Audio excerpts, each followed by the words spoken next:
customers. Try the newest, cheapest, and fastest delivery na express service. Introducing Moto Express PH. You can now leave your shopping and delivery needs with us without much exposure and interaction to people outside. Mapa-grocery items, medicines, foods, and other essentials and halal certified products, kami na ang mamimili at maghahatid sa'yo. Sinisigurado na ligtas, in good and quality condition ang mga pabili o orders sa delivery service na iyong i-avail. Para sa maayos at mabilis na delivery at order mo, ipamoto mo na. Download Moto Express PH app through Google Play that is built to deliver beyond your expectation. Tara na dito sa Moto Express. Dahil moto mo to.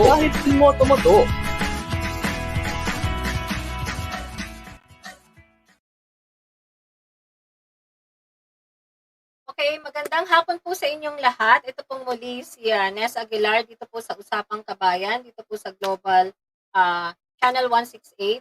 And ngayon pong hapon na to ay may isa po tayong guest na isang director po siya ng DOST ITDI. Ang pangalan po niya ay si Director Annabel Briones.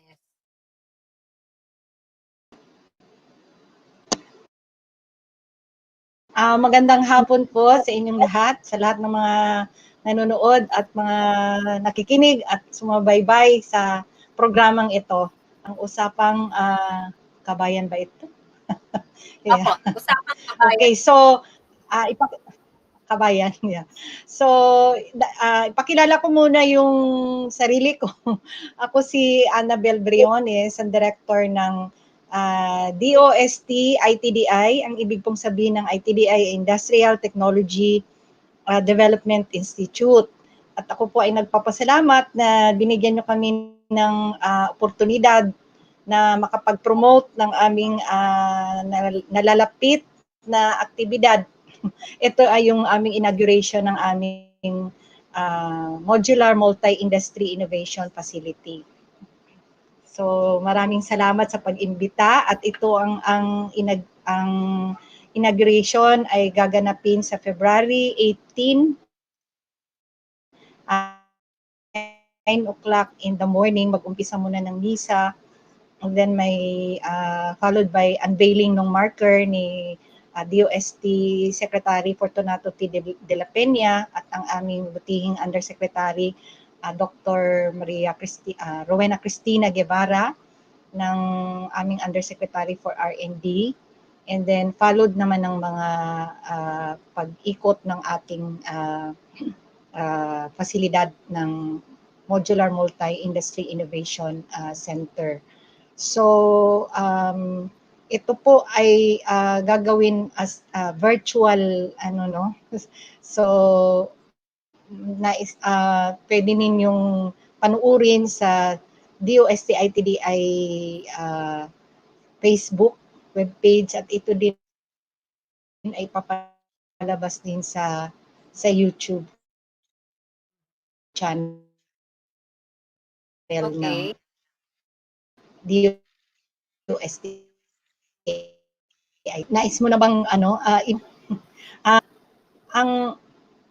ang Modular Multi-Industry Innovation Center or tinatawag namin na MMIC ay ito ay isang industrial processing facility with multi-function, multi-application, modular unit operation equipment. So ito may iba't ibang klaseng mga equipment, processing equipment, modular siya that can be retrofitted to different manufacturings. So para itong mga iba't ibang equipment tapos i-bolt in lang para sa iba't ibang gamit. So this is envisioned to cater to food, dietary foods, supplements, and personal care or oral hygiene products as part of its primary lines.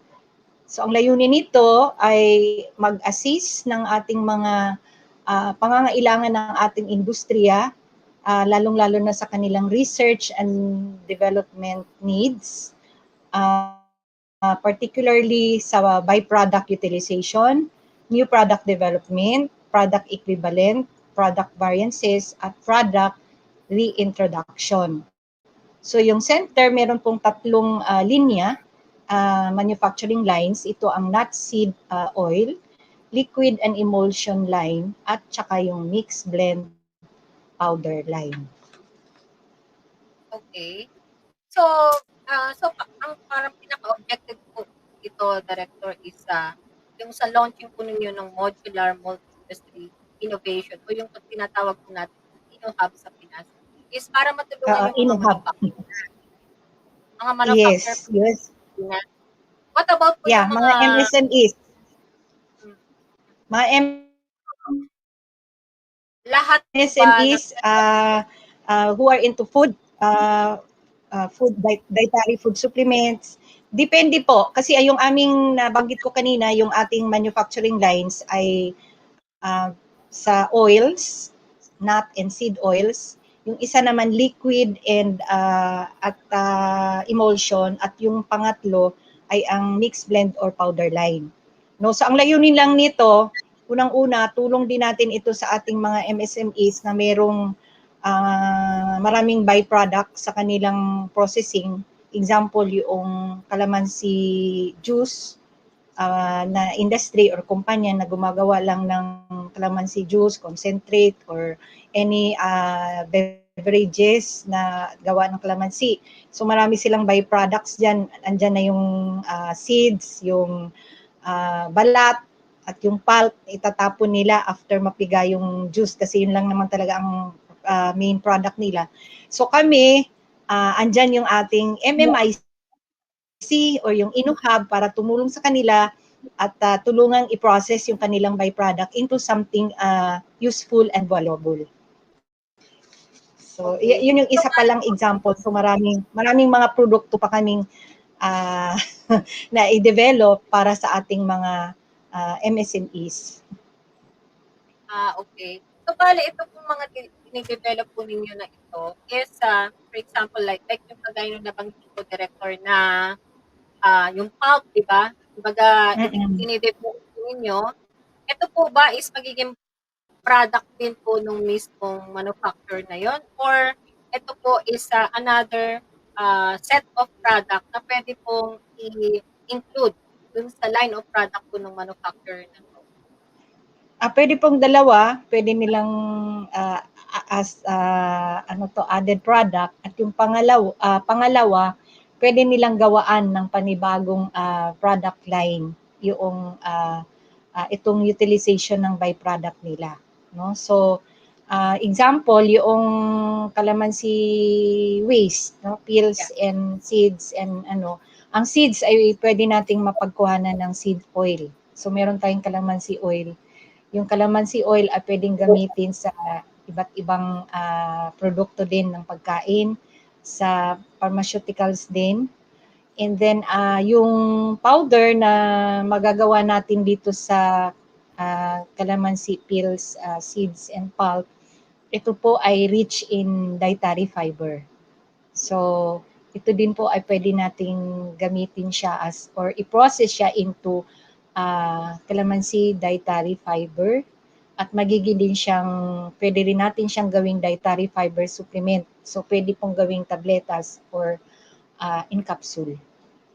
No? So yun yung mga isang options na pwede nilang gawin dito sa pasilidad na ito. So pwede habang wala pa silang gamit, no, sa gawa ng R&D dito sa kanilang byproduct, pwede nilang gawin dito sa aming pasilidad, at pwede silang mag-run, gamitin nila ang aming pasilidad. 4 po yung aming engagement diyan. So una, pwede nilang gamitin ang equipment at yung buong center sa kanilang produkto.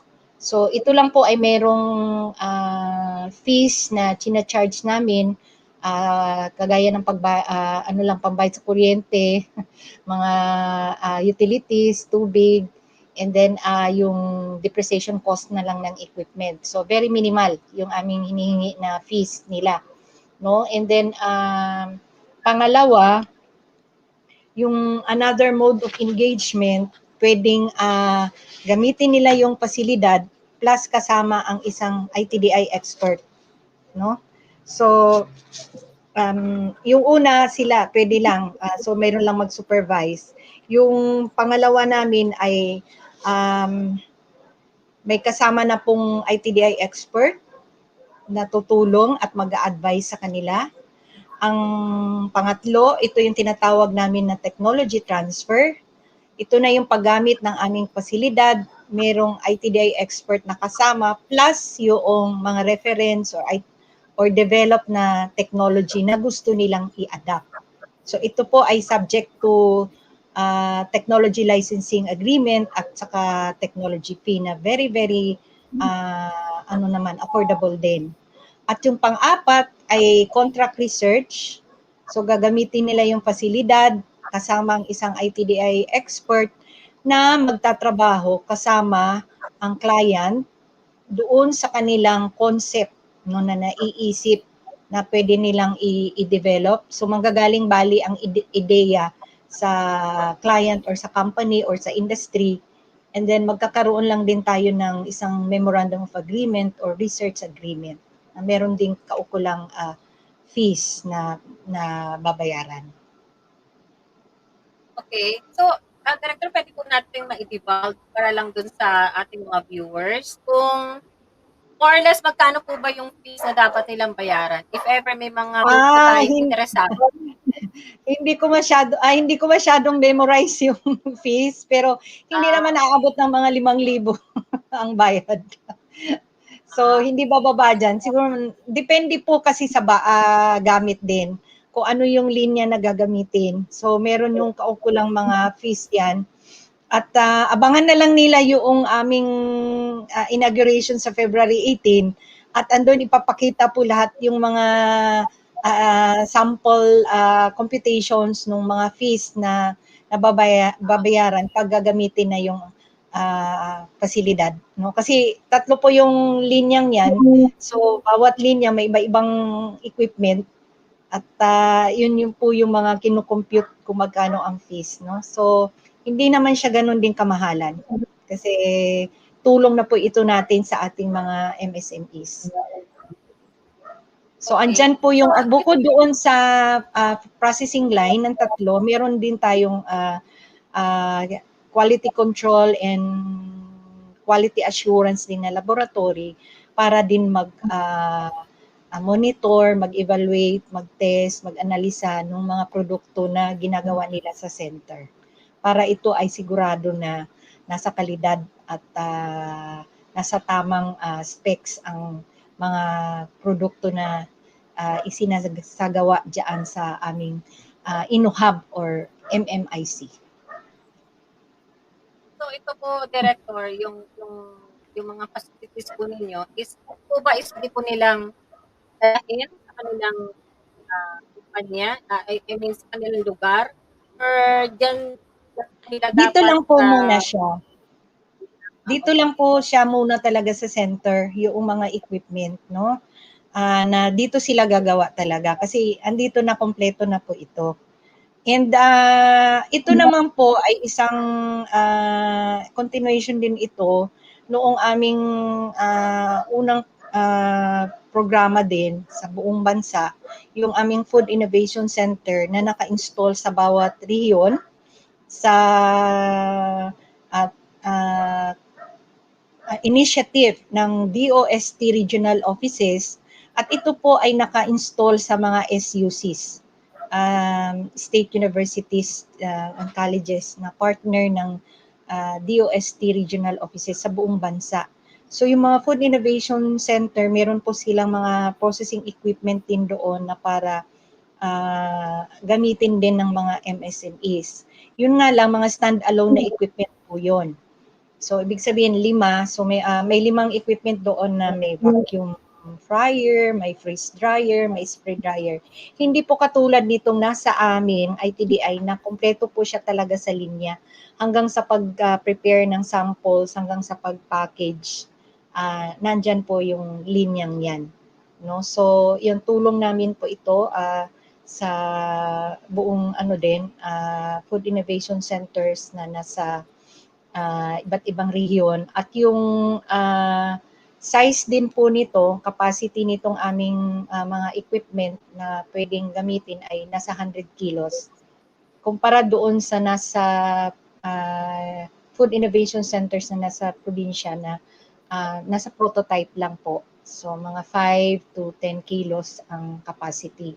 So ito ay buong ano rin, manufacturing line siya. When it comes sa liquid and emulsions and powder line. Mamaya babanggitin ko yung mga mga sample products diyan sa mga tatlong manufacturing lines. In relation po ito dun sa nabanggit niyo po kanina rin lang, Director Annabel. Yung po bang yung mga product na nagawa diyan sa equipment po ninyo ng DOST ITBI is ito po ba is pwede na pong ibenta commercialized, mapa-local and international na SM? Ganito po 'yon. Yung gagawin nating product diyan sa MMIC ay kailangan pa po yang ipa-register sa FDA. Kung sino man yung interesado na kumpanya na mag-adapt noong mga na-develop naming parang prototype or reference material sa isang manufacturing line, halimbawa yung calamansi seed oil, ay kailangan iparehistro pa natin sa FDA. Ang produktong yan, bago natin maipa-commercialize, maibenta sa lokal at sa for export. Pero yung gagastos po dun sa FDA is yung mismong SMEs na? Or pwede nyo rin silang tulungan? Pwede namin silang tulungan doon sa mga requirements na kakailangan ng FDA. And syempre yung mga fees na required ng FDA, sila na po yung ang sasagot. Tutulungan po namin sila na mairehistro ang product. Pagdating sa, kasi kailangan din complete package din kasi, so may mga packaging ano din yan, consultations na, or advice na may ibigay sa kanila. Kasi meron din ho kaming packaging technology division. So yung sunod po. Yeah. Yes po, okay. Director. Yung isa naman ho naming bali kadugtong din itong aming modular multi-industry innovation center kasi kumbaga naka-fix siya. Dito lang siya sa aming ITDI. Meron din po kaming programa na sisimulan. Ito po ang tinatawag namin na mobile na proyekto din, mobile modular food processing facility. No? So ito din po ay itatalaga din namin sa region. So ito po ay abangan ninyo kasi isang project pa po ito na i-develop na gagawin. Magiging mobile na po yung food processing facility na in modules din. So ang i-implement po ito sa Region 4B, Mimaropa, Region 6, Region 10 at saka Region 9. So bawat region, iba't iba pong mga produkto ang ipo-process. Depende po kasi sa demand and supply din ng product. No? So abangan po nila ito kasi mag-uumpisa ho yung project itong taon na ito. So yun yung karugtong din itong ating InnoHub or Modular Multi-Industry Innovation Center. And then po, Director, may sunod lang po akong question. Okay po. Meron po bang plan ang DOST ITBI na to collaborate with, like, for example, TI or let's say, sa DIC, Board of Information Communication, or iba't iba pa pong government agencies or private agencies? Yeah, maganda pong tanong yan, Ms. Nes, no? So, unang-una talaga kailangan natin ng kolaborasyon at kooperasyon sa bawat departamento ng gobyerno para natin maisakatuparan ng ating mga programa at proyekto at ito ay lahat na malaman ng buong bayan, no? Mayroon ng mga pag-uusap at in fact ang ating Modular Multi-Industry Innovation Center, ang InnoHub, meron ho kaming oversight committee, no, na itinalaga at may mga regular meetings po yan. So ito po ay ang committee na kasama po dito ay ang DTI, unang-una, kasama na po sila dyan. Ang FDA, isa po sila dyan sa kasama. Yung ating DA. So kasama namin dyan sa committee, ang oversight committee, ang DA ng Region 4A at saka Region 4B. Meron ho din kaming member ng Academe. So meron kaming miyembro na galing sa UP Diliman at saka Ateneo de Manila University. At meron din po kaming member na galing po sa PhilFoodX at saka isang private pharmaceutical industry. So sila po ang advisory namin dito sa aming center. So ang kolaborasyon ay naandyan na po, in place na po. So we will invite also the DICT kasi hindi namin siya member dito. So makikipag-collaborate kami sa kanila, makipagtulungan din kasi para nga naman talaga malaman ito ng buong bansa ang aming mga ginagawa ng DOST. So, Director, since na ilo-launch niyo po ito yung MMIC or yung InnoHub ng Pinas, let's say, launch na ninyo ng February 18. Kailan naman po ang plan nyo to collaborate with that like DTI and DICT and other government? Kailan nyo po?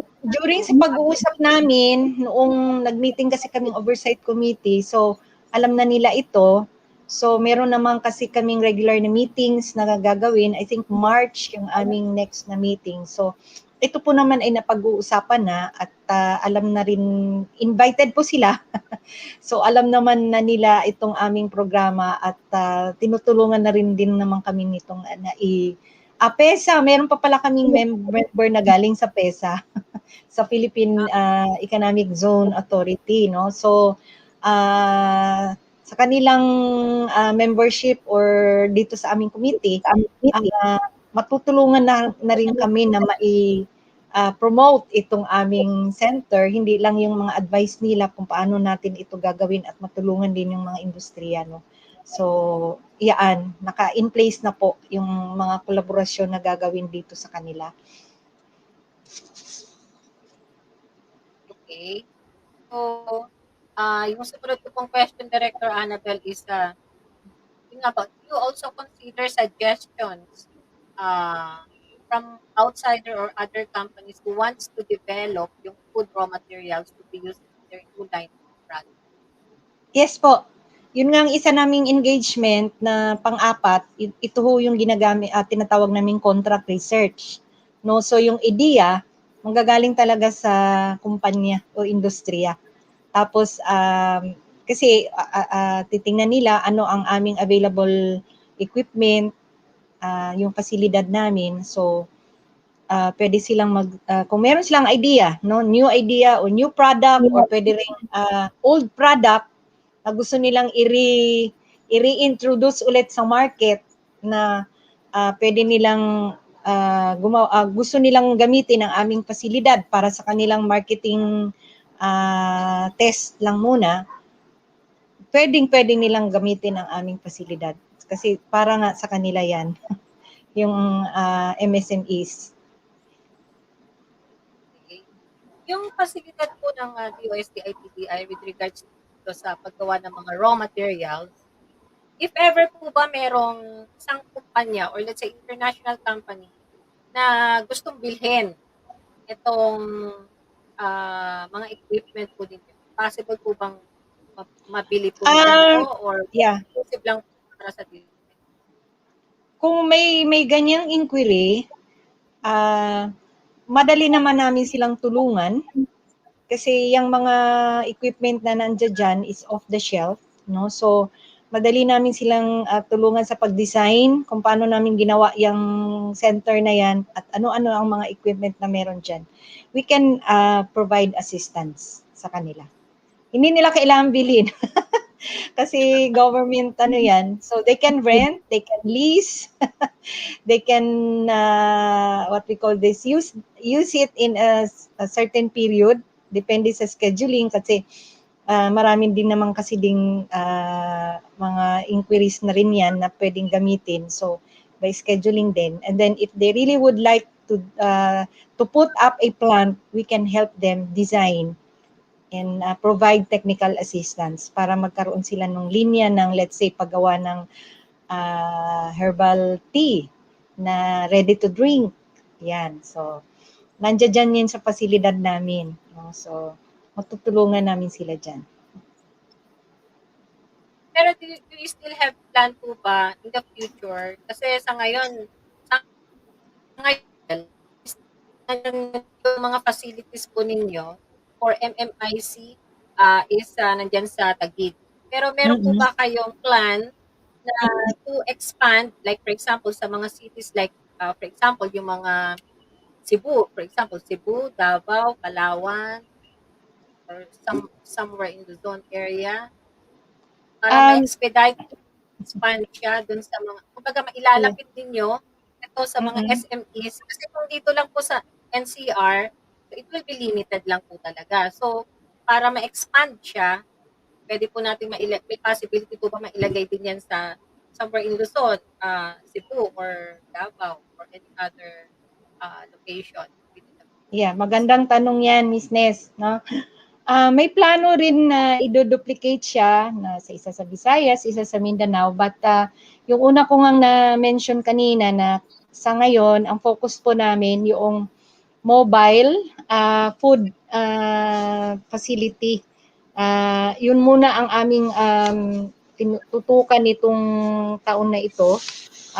Yung nabanggit ko na mga rehiyon na mobile modular food processing facility na pwede itong, although hindi sa Cebu, Region 6 ang lalagyan, Region 4B lalagyan. So kasama na rin yan yung Palawan. So pag-uusapan pa dyan sa Mimaropa kung saan siya ilalagay.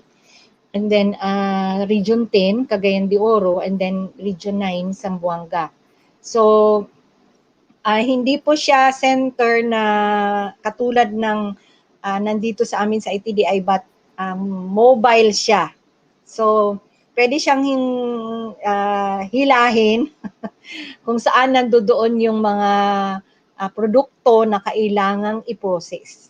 No? So, depende kung saan siya may iba't iba kasing mga produkto ang bawat rehiyon na nabanggit ko. So, yun muna yung aming next na programa.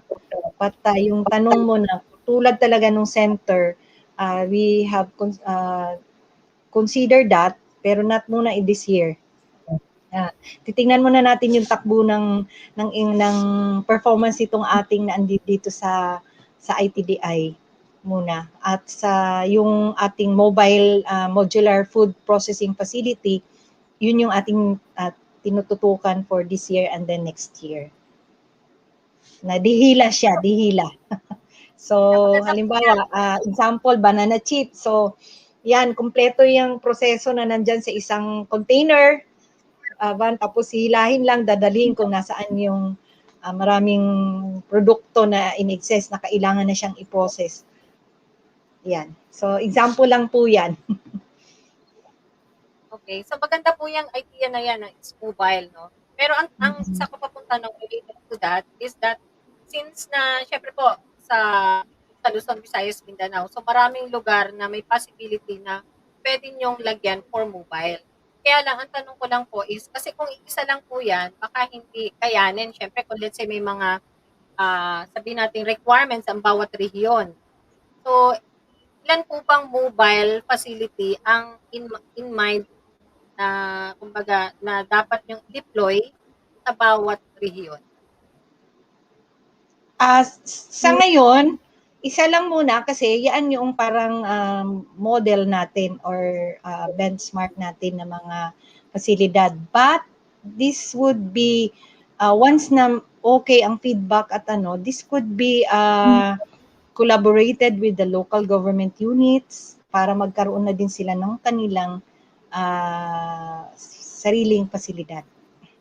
So, umpisa lang po muna ito, but there are so many plans on duplicating it and distributing it to all regions kasi mahirap yung sabay-sabay. So una muna itong 4 lang muna na region, no? So hindi ho kami will not stop from there, but we will another phase 2 continuation ng ating mga nasimulan na ng mga programa katulad nito.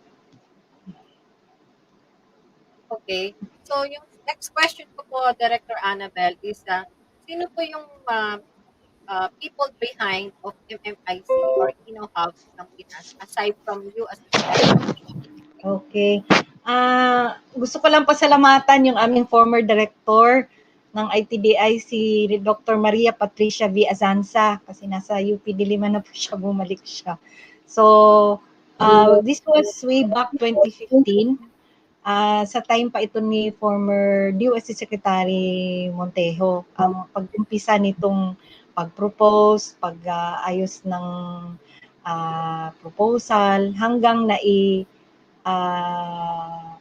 approve ito ng 2016 at nagsimula kaming magtayo nitong building at yung pasilidad 2017. No? So, gusto ko rin pasalamatan ang aming buting DOST Secretary, si Fortunato T. de la Peña, sa buong suporta at tulong na binigay niya. Ang amin ding Undersecretary Rowena Cristina Guevara ng 4R&D sa walang sawa ding tulong, no, at suporta.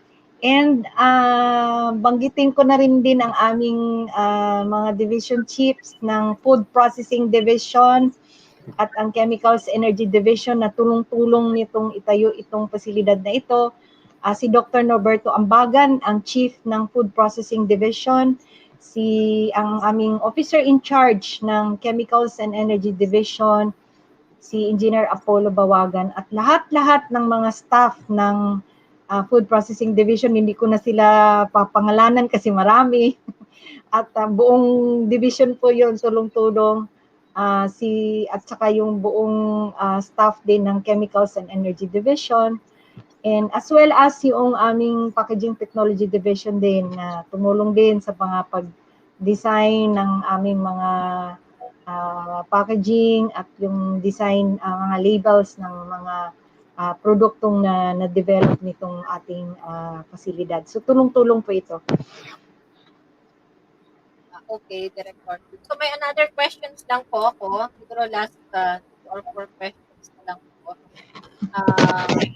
Nabanggit na po siguro ninyo yung sino may bright idea Hub ng Pinas. So, yung pong technology po na to ng MMIC, balak niyo po bang dalhin ito abroad? Kung okay, kung yes, kailan po? Wala namang problema, dadalhin natin sa abroad, no?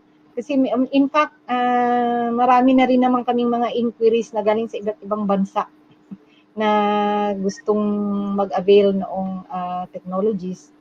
At ito naman ay ang sakop na rin natin ito, may mga intellectual property rights naman din tayong protected tayo niyan. So wala naman hong problema na i-share natin ito sa ibang bansa.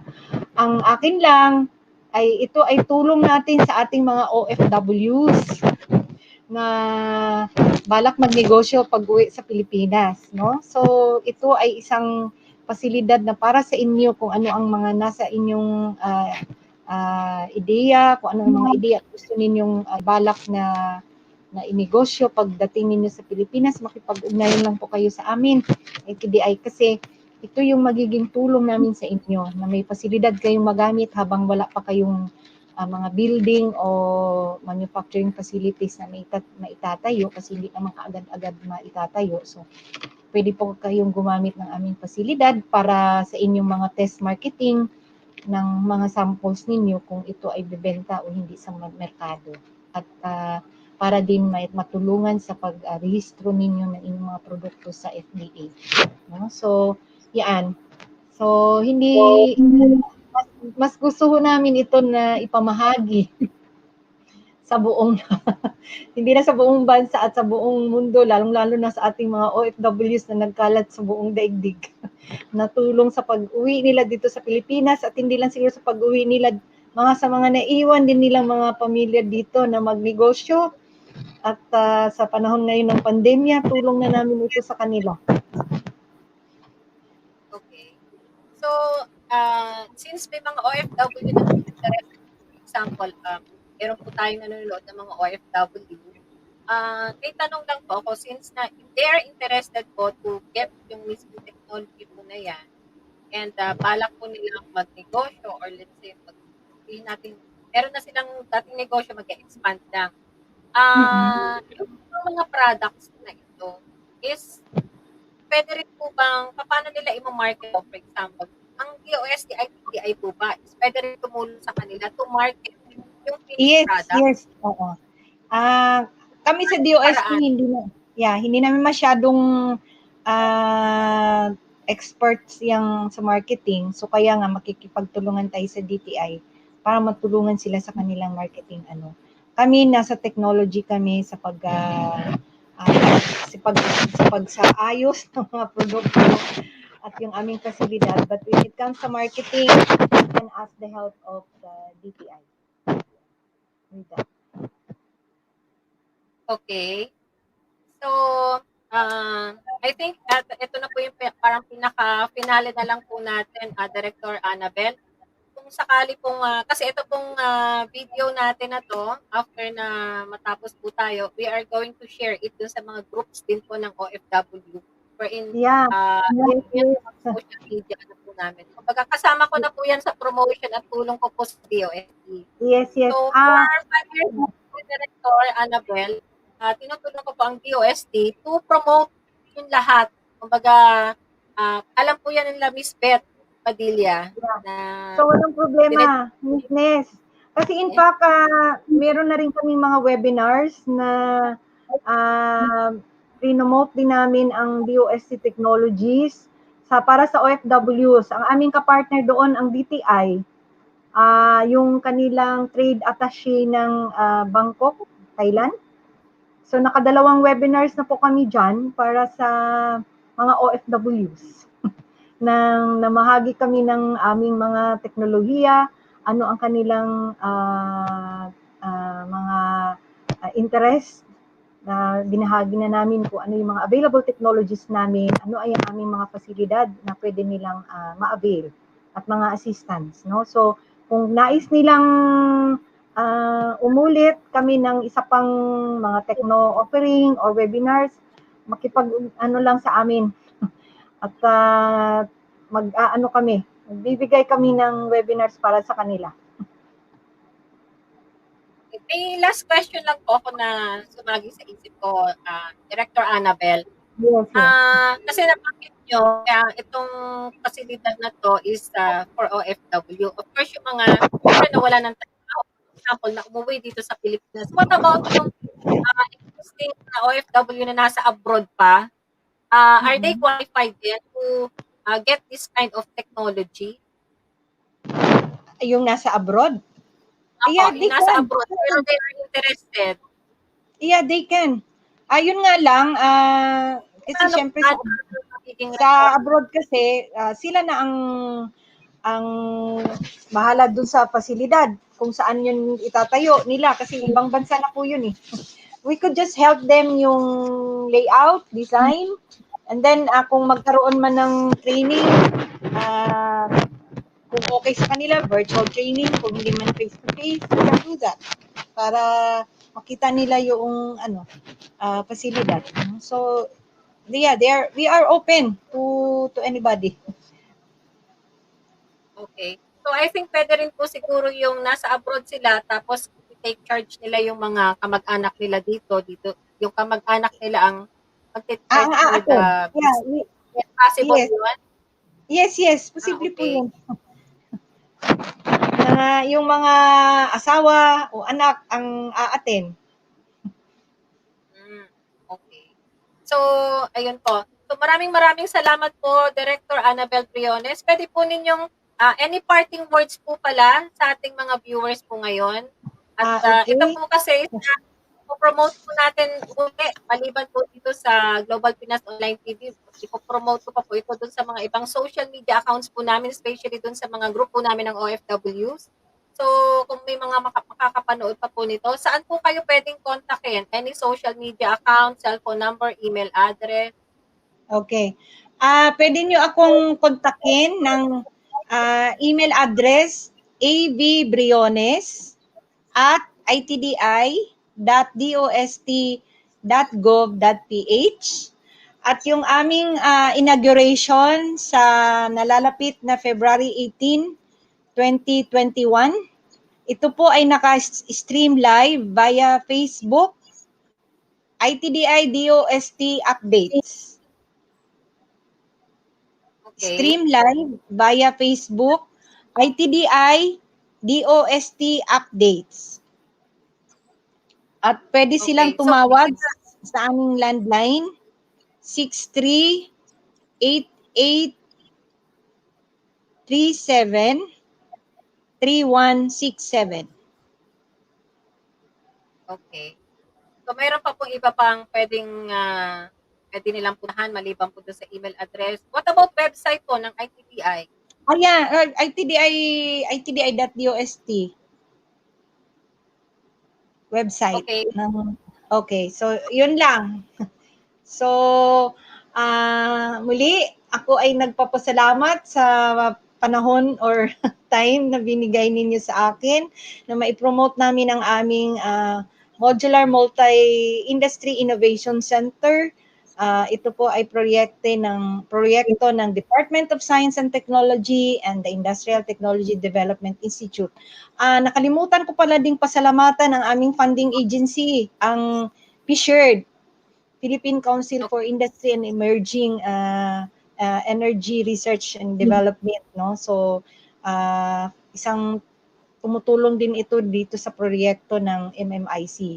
Sila po ang isa sa aming funding agency as well as yung DOST. So please do watch our inauguration on February 18, 2021 at 9 a.m. So naka-live po kami sa aming ITDI DOST update sa Facebook. You can watch it. And siguro, Miss Ness, bibigyan ka namin ng, I think you are already invited, di ba? So yung Zoom. Yes po, excited na po ako Yeah. doon. So yung Zoom link, hindi ko ba memoryado ngayon na naibigay, no? So, doon sa Zoom link, you can also access that, no? Sa iba na gustong manood at makinig ng aming inauguration. And then after that, sa February 18, we will already start accepting clients na.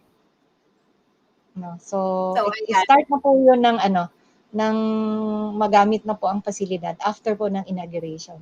So maraming salamat talaga at ito ay para ho sa inyong lahat, itong aming proyekto ng ITDI. Lalong-lalo na sa ating mga MSMEs at tulong natin ngayon sa panahon ng pandemic. So maraming salamat po, Director Annabel Briones, Director po ng DOST ITDI. Ang ibig sabihin po ng ITDI, Industrial Technology Development Institute.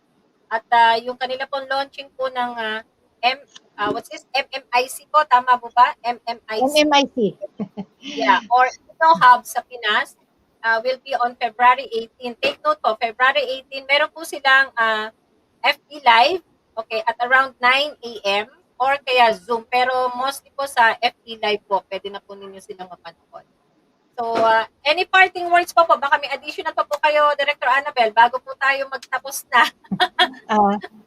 So, aside sa invitasyon namin sa inauguration, please feel free to ask us, no? So, visit our website. Andun po ang aming mga other services na ino-offer, no? So, hindi lang po ito, isa lang po ito sa aming mga serbisyo na ino-offer. We have our metrology laboratory who offers calibration and measurements. We have our standards and testing division who provides test and analysis sa lahat ng pagkain, mapagkain, mapatubig at kung anong mga produkto na kailangan ng test and analysis. And we also have our ADMATEL, our Advanced Materials Testing Laboratory. Ito ang eksperto nito ay failure analysis, no? So pwede rin kayong mag-avail ng mga serbisyo ng test na ipo-provide ng aming ADMATEL. Meron din kaming MatDev, Materials Development. Ito naman po ay 3D printing. So, makipag-ugnayan lang po kayo sa ITDI at marami po kaming mga facilities na pwede ninyong mapapakinabangan. Hindi lang po pang negosyo, pang MSMEs, sa mga schools, kasi itong aming 3D printing, malaking tulong din po ito sa mga nag-aaral. At hindi lang po sa mga industriya, no, na gustong mag-avail ng mga prototyping nila na i-3D print. At meron din kaming nanotechnology laboratory na equipped din ng mga advanced analytical equipment na pwede ring ninyong ma-avail, no, kung gusto ninyong nais ninyong magpa-test or magpa-analyze. No? So, bisitahin nyo lang po ang aming ITDI website at tumawag kayo sa aming opisina para sa karagdagang detalye. Maraming salamat, Miss Nes. Maraming salamat din po, Director Annabel Briones, Director po ng DOST ITTI. Maraming salamat po, ma'am. At sana po, hindi lang po ito yung isang beses po ninyong mag-guest. Gusto ko po sana kung meron po kayong gusto pang i-promote, inform nyo lang po kami. At least 1 week in advance po para yung kung sa poster i-design. Sige, we are glad na hindi lang ito lang ang panahon na ito at marami pang opportunities na ibibigay mo sa amin. Kasi bigyan ko din ng mga chance ang aming mga experts, ang aming mga scientists sa ITDI na mag-promote din ng mga kanya-kanilang mga technologies na na-develop, no? Kasi kami naman ay hindi lang mga services, technical services ang aming ino-offer. Ang ITDI is one of the research and development institute ng DOST, no? So meron kaming 5 R&D areas, meron kaming food processing division, meron kaming environment and biotechnology division. So may mga technologies dyan na pang-environment, pang-biotechnology. Kasi ang napag-usapan natin ngayon, it's more on food, no? So meron kaming chemicals and energy division. So meron din kami mga teknolohiya about energy, chemicals and pharmaceuticals. Meron dyan. And then we also have the material science division. So marami ding mga teknolohiya na develop ng ITDI. And we also have our packaging technology division. So hindi lang packaging services ang aming naibibigay, kung yung advice, kung ano yung mga design, labeling, shelf life testing. Marami pa din kaming R&D na nagagawa, more on packaging. So abangan ninyo, meron pa pala kaming ipa-plug siguro sa July 1 na ng aming Foundation Day. So, inaugurahan na rin namin yung aming SPTL laboratory at yung aming green packaging lab. So, simulation testing for packaging laboratory yan sa July 1 ng aming Foundation Day ng ITDI. Ika 120 na ba naming years? Yeah. Kasi 101 kami eh. 1901, sorry. 1901 ang itinatag ang Bureau of Science hanggang nag-evolve kami as ITDI. And then sa May, ang World Metrology Day, ay amin ding ilulunsad ang aming Metrology in Chemistry Laboratory at ang aming Metrology in Biology Laboratory. So, marami pa kaming ipopromote sa inyo, Miss Nes. Mabigyan mo pa kami ng ibang oportunidad. Opo, wala pong problema, Director. Magsabi lang po kayo sa akin para at least 1 week lang po in advance para meron pa po tayong promotion doon sa po. Through Miss Adele Guevara. Siya po ang ating media core sa ITDI. Okay, maraming salamat talaga, Miss Nes, ng pag-guest namin dito. Sa Usapang Kabayan, maraming salamat po. Yes po. So, ayan po si Director Annabel Briones, Director po ng DOST ITTI. At abangan po natin yung kanilang launching ng kanilang MI or Ino-Hub, ano po ba 'yun? Ino-Hub ng Pinas. Okay? Pinas. Yeah, Yeah, so Ino-Hub. okay, so may oras pa ba tayo? Meron pa May po. oras May pa? 10 minutes pa po tayo. Sige po. Okay. Yung mga produkto natin doon sa, kasi tatlo yung nabanggit ko ngang linya, no? Doon sa ating MMIC. So yung sa seed, nut and seed oil line, so meron tayong calamansi seed oil. Hindi niyo alam na meron tayong makukuhang seed oil dyan sa buto ng calamansi, no? And then we also have the Oo nga. pili pulp oil. And then yung coconut oil, kasi alam naman natin ngayon na may studies na ginagawa ang ating DOST, yan, na VCO as inaaral nila para to boost ng immune system natin sa panahon ngayon ng pandemya. So, meron kaming pasilidad na para dyan kung gusto ninyong magnegosyo ng VCO, no?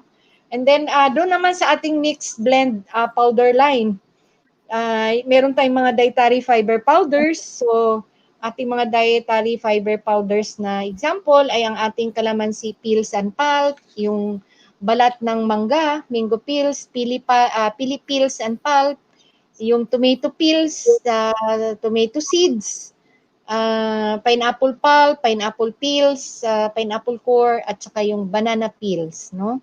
And we also have our dietary fiber supplements na ito ay ginawa in a tablet form.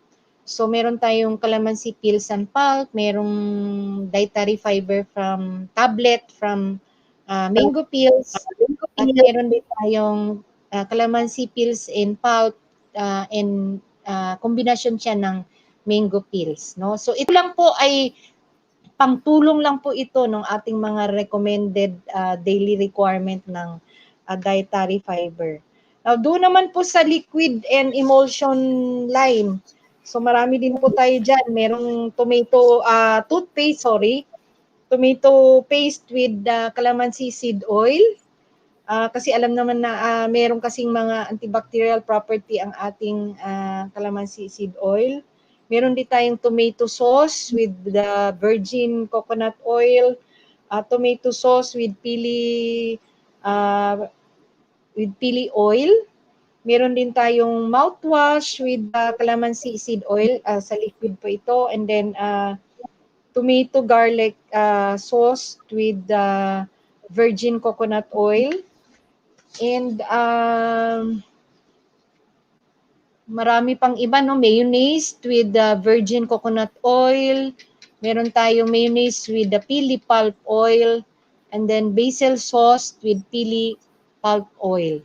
So ito po ay mga waste or byproducts ito ng mga gumagawa po ng tomato ketchup na tomato paste. So yung mga byproducts nila ng tomatoes ay aming nakapag-develop kami ng mga products na that is also high value and can also be sold commercially, no? So sa mga balat na ginamit namin siya or process namin siya into dietary fiber. So ito lang po ang aming mga examples ng aming mga produkto na nagawa dito sa Inuhab ng Pinas or yung ating Modular Multi-Industry Innovation Center. Okay. So maraming salamat po. Ayan po si Director Annabel V. Briones ng Director ng DOST ITTI. Maraming salamat po, Director Annabel. Thank you. Sa inyong Thank you. pag-guest ng Usapang Okay. Kabayan. So, Bye-bye. yan po. So, meron po pala sila, wag niyo pong kakalimutan na may launching po ang DOST ITTI regarding nga po dito sa MMIC or InnoHub sa Pinas. This will be on February 18. Meron po silang naka-Facebook Live po sila at also yung via Zoom. Pero much better po siguro kung doon sa Facebook Live. So, mapapanood niyo po ang launching po ng MMIC or yung InnoHub sa Pinas. So, Direk, pwede na po nating i-play naman ang ulat panahon po natin ng DOST Pag-asa.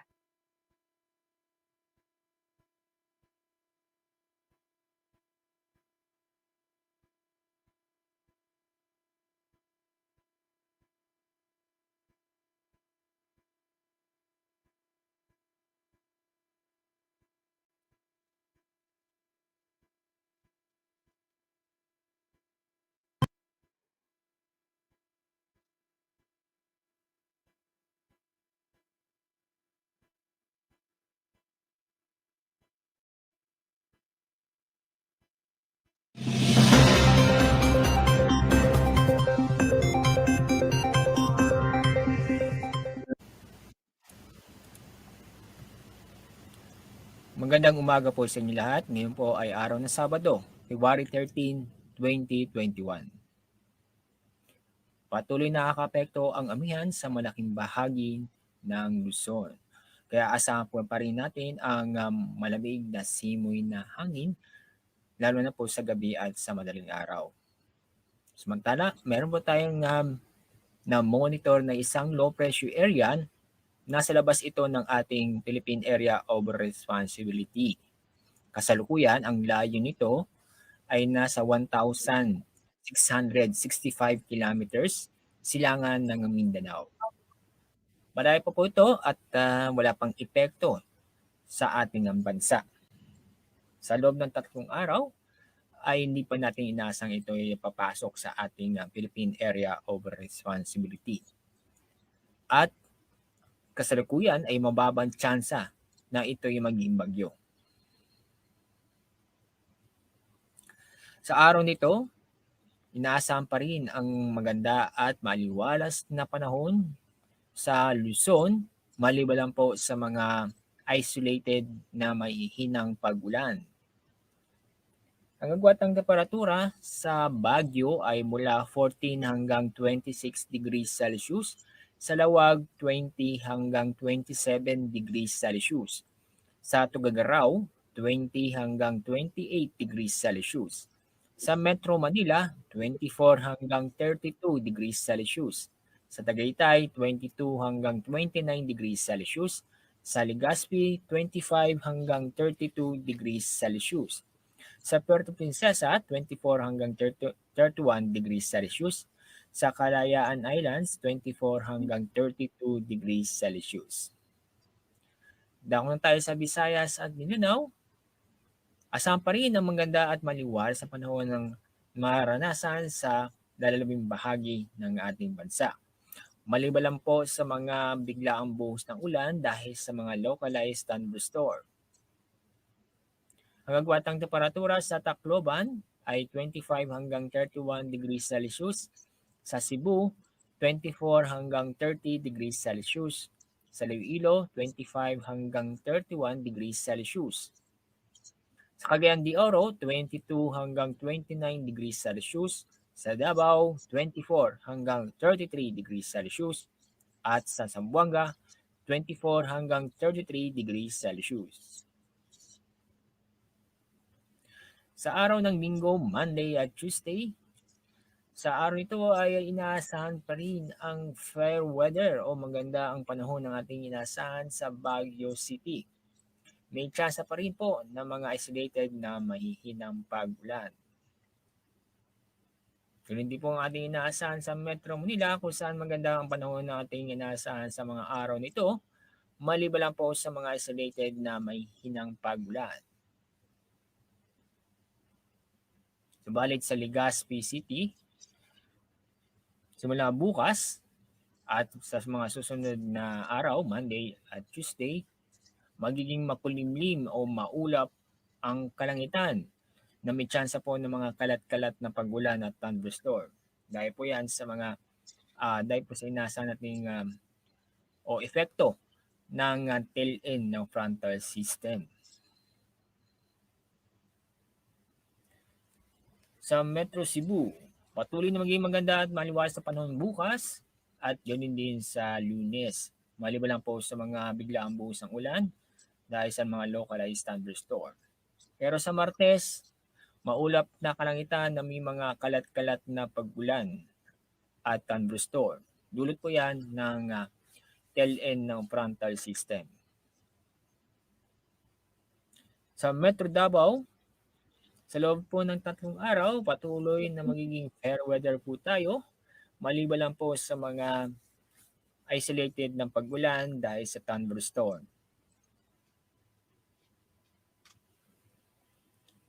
Sunrise po natin mamaya pong 6:21 ng umaga. Sunset mamaya pong 6 o'clock ng hapon. Yan po ang ating latest sa ating magiging lagay na panahon sa araw nito. Mula sa Pag-asa, ako po si Alzar D. Aurelio. Okay, Direk. Paki-play na rin po ang DOST TV ni Secretary Boy de la Peña.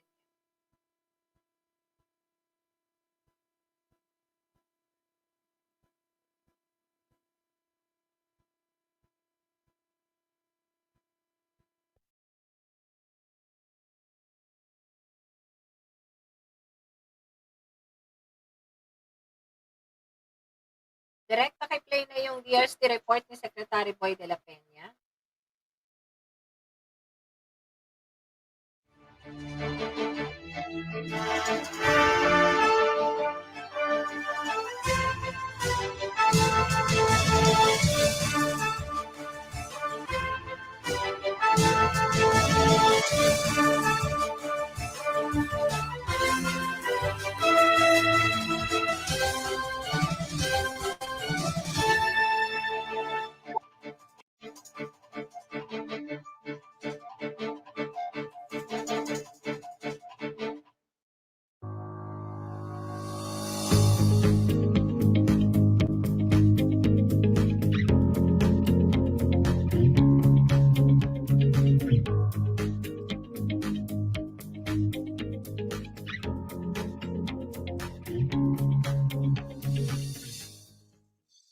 Magandang araw, Pilipinas. Ako po si Oning Miranda, ang inyong kapatid sa Imabawid.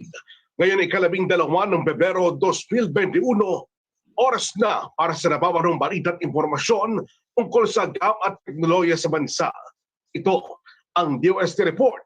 Kasama po natin ang nag-iisang kalihim ng Department of Science and Technology, Secretary Fortunato Boy de la Peña. Magandang araw po, Sec Boy. Magandang araw sa lahat, Onin, sa iyo at sa ating mga taga-subaybay. Alamin po natin, Secretary, ang updates tungkol sa Science and Technology Program sa bansa sa sektor ng kalusugan, kabuhayan, kaisan at kinabukasan. Oo, Onin, pwede ko na sigurong umpisahan ang ating updates. Naririto ang aking report. Uunahin ko ang report na may kinalaman sa kalusugan at kabuhayan. Pagkatapos ay isusunod natin ang kaayusan at kinabukasan. So, uumpisahan ko na ang report sa kalusugan with a report coming from the DOST Food and Nutrition Research Institute. They have actually inked a partnership with the Department of Agriculture for their technology adapters to be linked to the farmers for raw materials sourcing. So through this partnership with the Department of Agriculture, adapters of DOST Food and Nutrition Research Institute technologies can be linked to farmers, okay, for the sources of the raw materials or farm products. Actually, this was contained in a Department of Agriculture memorandum addressed to all their regional offices to extend such assistance to the adapters of FNRI technologies.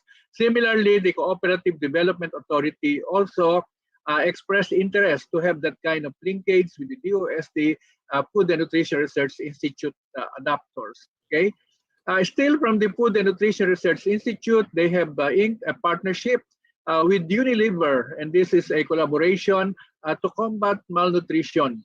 DOST FNRI and Unilever have partnered or are partnering in developing a holistic model to reduce malnutrition, particularly during the first 1,000 days of children, okay, and up to children under 5 years old.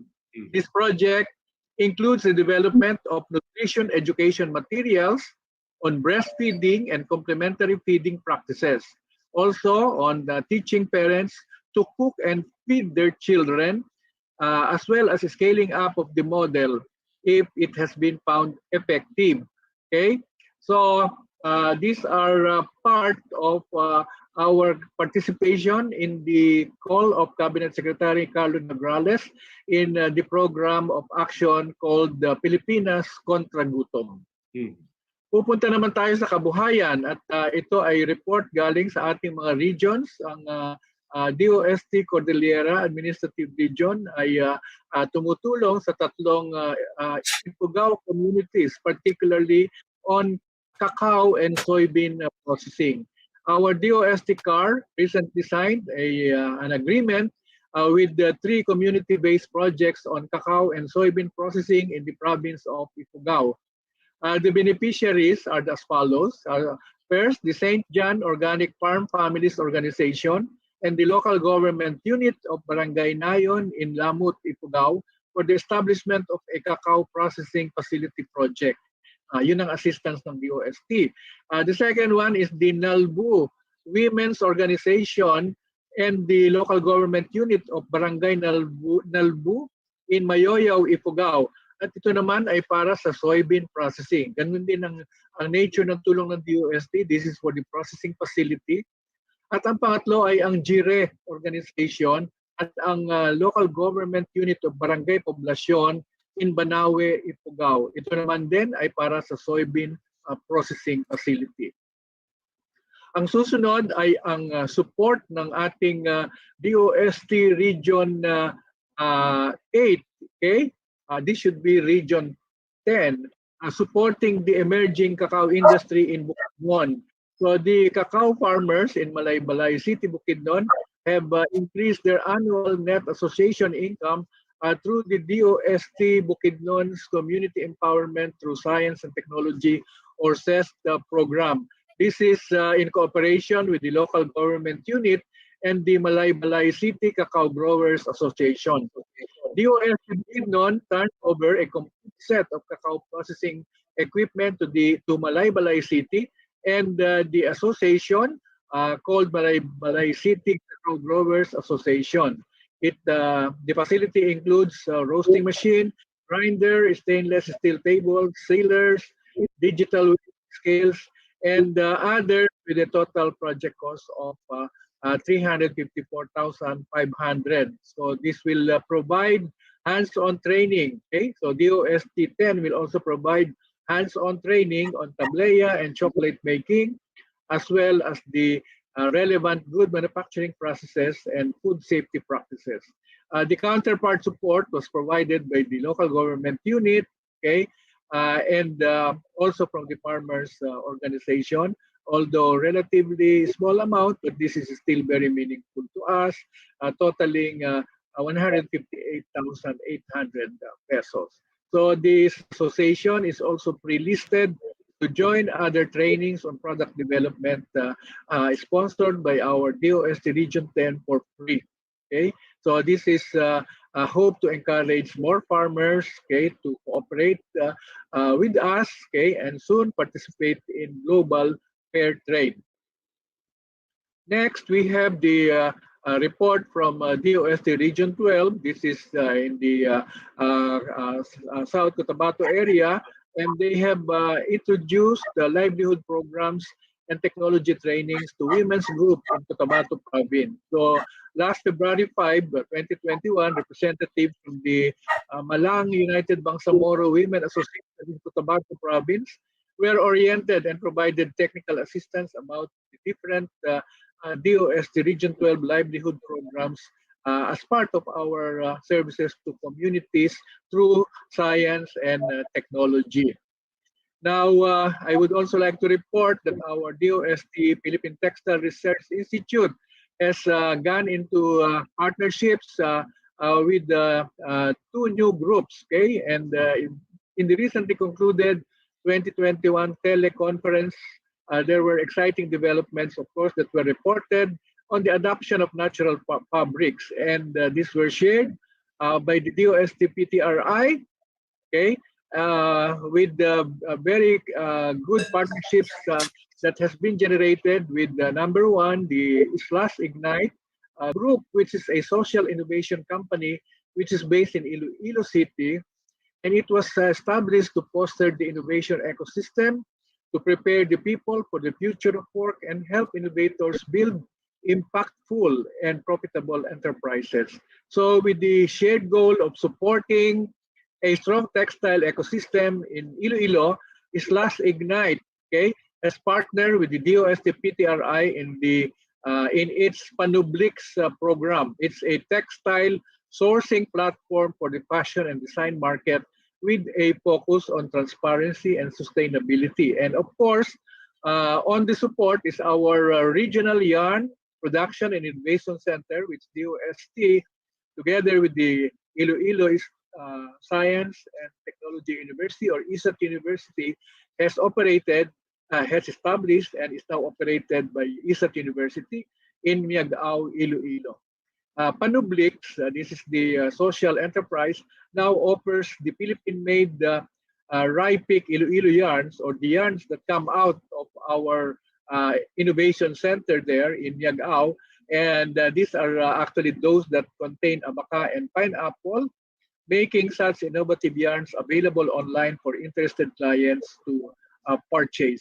Okay, it's very interesting to note that that the one who established that group, okay, in Iloilo, Noreen Bautista, is a graduate of our Philippine Science High School. Yes. And now we have also, of course, an ongoing DOST-PTRI partnership with Creative Definitions, also another social enterprise working with weavers. And we have reported already last January 29 a business incubation agreement between the Creative Definitions and DOST-PTRI, so that they can access the natural fiber processing in PTRI, as well as the fiber pretreatment facility. In addition, I would also like to report another partnership that the Philippine Textile Research Institute has established with a new social enterprise in the Cordillera. And this is actually Kandama Collective, which was put up by a very young industry person engaged in the fashion business by the name of Victor Aguilar. So I'm very happy to report that we have more and more enterprise groups that have been partnering with the Philippine Textile Research Institute. Unang bahagi pa lang yan, mga kaibigan, ng mga balitang agam at teknolohiya. Marami pa kayong dapat malaman, kaya wag po kayo alis. Magbabalik pa ang DOST Report.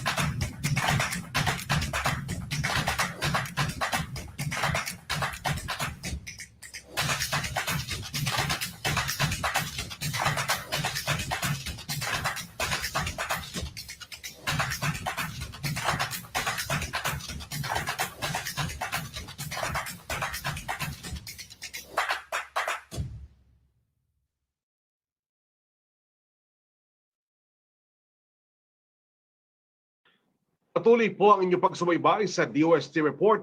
Ikalawang bahagi na ng pag-uulat ng ating kalihim. Narito pong muli, Secretary Paul.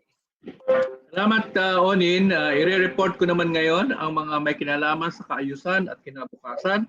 Mag-uumpisa ako sa report coming from the DOST Philippine Council for Industry, Energy, and Emerging Technologies, R&D, or PSERD. Ito ay isang update dahil nagbigay na ako earlier ng report tungkol dun sa mga projects under our program called Good Governance Through Data Science and Decision Support System Program, or the GADES program. Ito ay bahagi ng aming programa sa Training on Artificial Intelligence, Data Science, and Data Analytics. And now, new data science research and development projects that enable good governance have been approved by PSERD for implementation so that they can improve the operations of national government agencies.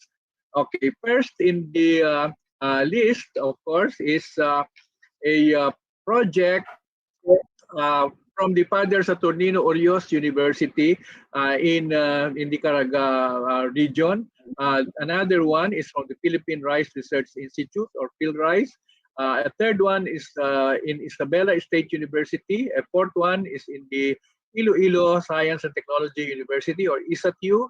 The fifth one is from Urdaneta City University. The sixth one is from Lyceum Northwestern University. And the next one is from the Don Mariano Marcos Memorial State University. And lastly, the Pangasinan State University. So The projects, for example, are the use of data analytics and information systems. For example, in Region Caraga, it is for the benefit of services of senior citizens. Okay, and then we have the PhilRise data analytics. Okay, which is really intended to harness the power of data analytics to enhance baselining and forecasting of the status of rice farmers and the rice industry. Another project, which is at Isabela State University, is the optimization of a decision support system for effective governance on preemptive evacuation for flood disaster amidst the pandemic in Cagayan Valley. Next will be a project by ISAT University, which is towards the development of the Iloilo Province Employment Portal and services using data analytics. And that will be a dynamic web-based application that has 6 components, okay, including the job seekers registry, the employers registry, the employment registry, the training registry, the academe registry, and the students registry module.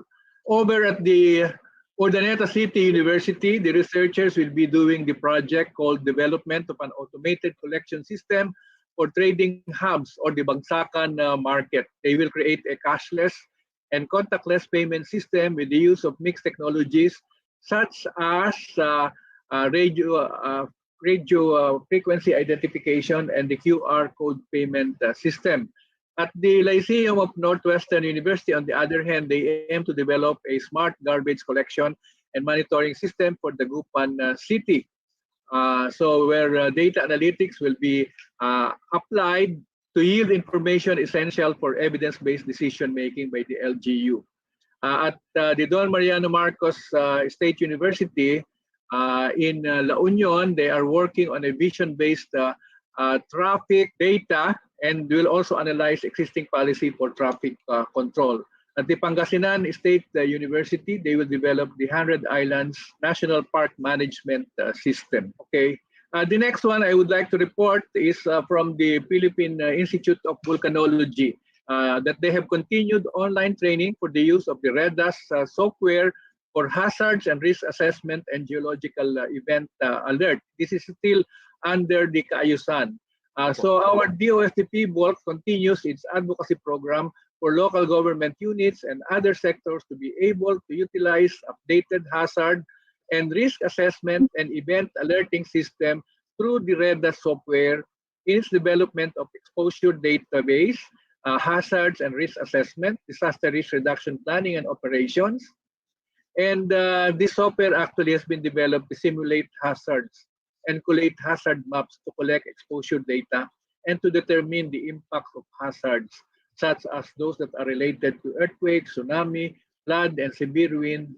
And it is also a tool to alert the users of earthquake and tsunami events. So the trainings have been online, such as the ones that have been conducted recently in Lanao del Norte, Iligan City, and Cebu City. I would also like to report an update coming from the DOSTP shared, and this is the launching of the so-called Philippine Groundwater Outlook website, or the PHIGO website. This is actually in connection with a project of DOSTP shared with Ateneo de Manila University, wherein they have developed a decision support system in monitoring the groundwater supply and the quantity to mitigate the adverse impacts of flood and drought in selected sites in the Philippines. So this was spearheaded by Eileen Guzman of Ateneo, and in collaboration with Dr. Andrew Barkwith of the British Geological Survey. So they developed a web-based tool that contains information about well sites, the daily reading of groundwater quality and quantity, a concise and clear description of the parameters collected by the groundwater monitoring system. Let's move now to kinabukasan, and I would like to report that actually this is coming from the National Academy of Science and Technology, the NAST 2050 Philippine Science, Technology and Innovation Scenario Planning under the DOST National Academy of Science and Technology recently held a two-day workshop entitled NAS 2050 Philippine Science, Technology, and Innovation Scenario Planning. This was done on February 9 to 10, 2021 as part of the DOST-funded NAS project on the development of the strategic plan up to 2050. So this was designed to gather data, perspectives, imaginings, and narratives of Filipino scientists and partners about the emerging issues, the drivers of change, and the alternative and preferred futures and strategy to reflect, to rethink, and reimagine the futures of Philippine science, technology, and innovation. I would also like to report on the updates from the DOST and PBOX, as well as from Pag-asa. They have gained the new and several on track to get PhDs from their agencies. Okay, and these are people who are involved in disaster risk reduction. So I would like to report that DOST PBOX gained 2 new PhDs in the last 2 years in the person of Dr. Perla de los Reyes, who obtained her PhD in applied geology from the University of South Wales in Sydney, Australia. Her dissertation was an interdisciplinary study on the hazards associated with the AD 1754 style eruption of Taal volcano in the Philippines, which helped the Institute have a better understanding of the possible scenarios of Taal eruption in light of its activity in January 2020. We also have Dr. Raymond Patrick Maximo, who obtained his doctorate in physical volcanology from the Université Libre de Bruxelles, Belgium. His dissertation was on the geochemical and isotopic characterization of hydrothermal systems of active volcanoes in the Philippines, which is critical in understanding and monitoring of Philippine volcanoes. I would also like to report that there are 4 staff from our DOST Pag-asa who are pursuing their doctoral degrees and are expected to finish within the period 2021 to 2022. PBOX is also one that has an ongoing PhD studies. Another item to report under kinabukasan is that the Department of Science and Technology and the Ministry of Higher Education, Research and Innovation, or MESTRI of France, conducted their first Philippine-France joint bilateral meeting last February 5, 2021. This is actually a part of the first Philippines-France bilateral agreement on science and technology and research and development. This is the first Philippines-France joint committee meeting. The meeting discussed updates on existing initiatives and identified priorities and specifics for future collaboration guided by design program of cooperation. The DOST side was led by Undersecretary Rowena Guevara, and his co-chair from the France side is Dr. Dennis Despreo.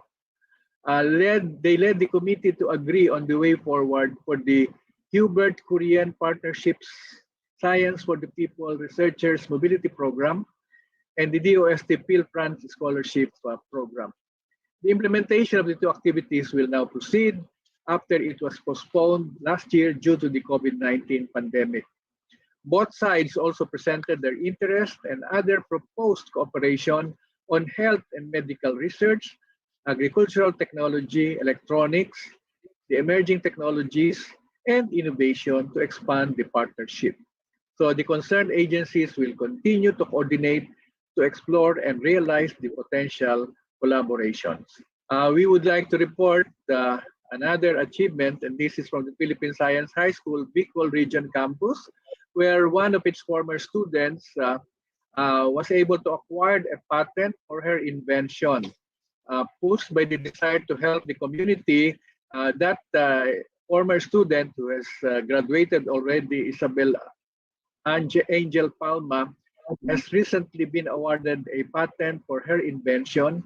And this is the invention while she was studying at Philippine Science High School. This is called the air disk technology. This is a cooling technology that does not use chemical refrigerants, which contribute to global warming. Her invention uses air molecules and atmospheric moisture, and it has minimal energy requirement. It only uses a total of 150 watts per hour of electricity compared to the 1,500 watts per hour on an ordinary air conditioner. In a magazine released by the Intellectual Property Office Philippines, it mentioned that this household air conditioner has potential global market of more than 100 million units annually. The invention was originally scheduled for commercialization in 2020, but production was put on hold because of the pandemic. This invention is again a testament not only of what Philippine Science High School students have learned, but also what our students desire, which is to alleviate the lives, okay, of the Filipino people. Next in my list is a report from the National Research Council of the Philippines, which held its seventh KTAP COVID webinar. Okay? KTAP means kapakanan ng tao sa oras ng pandemya. And they featured this time the results of the research documenting the stories of Filipino pregnant teenagers and the teenage mothers during the pandemic. The research was led by Dr. Gloria Luz Nelson, a professor of sociology from the University of the Philippines, Los Baños, who is a regular member of the Social Sciences Division of the National Research Council of the Philippines. The webinar, which was conducted last February 9, presented the social, economic, and behavioral characteristics of 18 teenagers who are pregnant teens, teenage mothers, and teens who at the same time are pregnant and mothers during the COVID-19 pandemic. Of the 18 teens, 5 were pregnant, 11 were mothers or have given birth, and 2 were classified as both pregnant and already a mother. Their characteristics, according to their circumstances, show that they are generally happy with their new roles as mothers, but mostly rely on their families and partners for financial and emotional support. It is also worth noting that none have considered having an abortion or committing suicide or suffered from domestic violence. In addition, the teens are aware of the health risks brought by the pandemic. Hence, they practice healthy safety protocols such as frequent hand washing, wearing of face mask and shield, and observing social distancing. But regardless of their circumstances, pregnant or already a mother during the pandemic, and whether they are solo parents in consensual union or married, the teens face multiple burdens such as low to no income, low education, less employment opportunities, and health risks for both the teenage mother and the children. But for the youth, their pregnancies were unplanned but not unwanted. This is the consequence of non-use of family planning methods and not practicing sexual abstinence. In fact, for them, their children are blessings and source of their inspiration. Majority of those who drop out have expressed desire to continue their studies to provide a better future for their newborn. In spite of these burdens, the teens remain optimistic and are hopeful for the future. The study shed light on the needs of this vulnerable population. It is therefore imperative to mobilize all social institutions from the family, government, and civil groups because teenage pregnancy, like pandemic, is a social problem and a social emergency. The surest way, as recommended by the researcher, is to have programs and policies to make the youth stay in school so that through education they improve their human capital, have access to reproductive health care, make informed decisions, and break away from intergenerational poverty. This study can aid in the enactment of the Teenage Pregnancy Act and culturally appropriate implementing rules and regulations that would mitigate teenage pregnancy. Other recommendations have been made, but these are contained in the documents of the study made by Dr. Nelson. And finally, my last item in my DOST report is that DOST bidded goodbye to our dear Undersecretary for Regional Operations, Brenda Nazareth Manzano. The DOST mourns the passing of Undersecretary Brenda Nazareth Manzano on February 4, 2021. The consummate public servant, she died with her boots on, ever the champion of regional development through science and technology. The DOST organized a necrological service for Yusek Manzano on February 6, where eulogies expounding on her dedication, commitment, and excellence as a public servant were delivered by cabinet officials, including Cabinet Secretary Carlo Nograles, DTI Secretary Ramon Lopez, TESDA Director General La Peña, as well as PhilExport President Sergio Ortiz Luis Jr.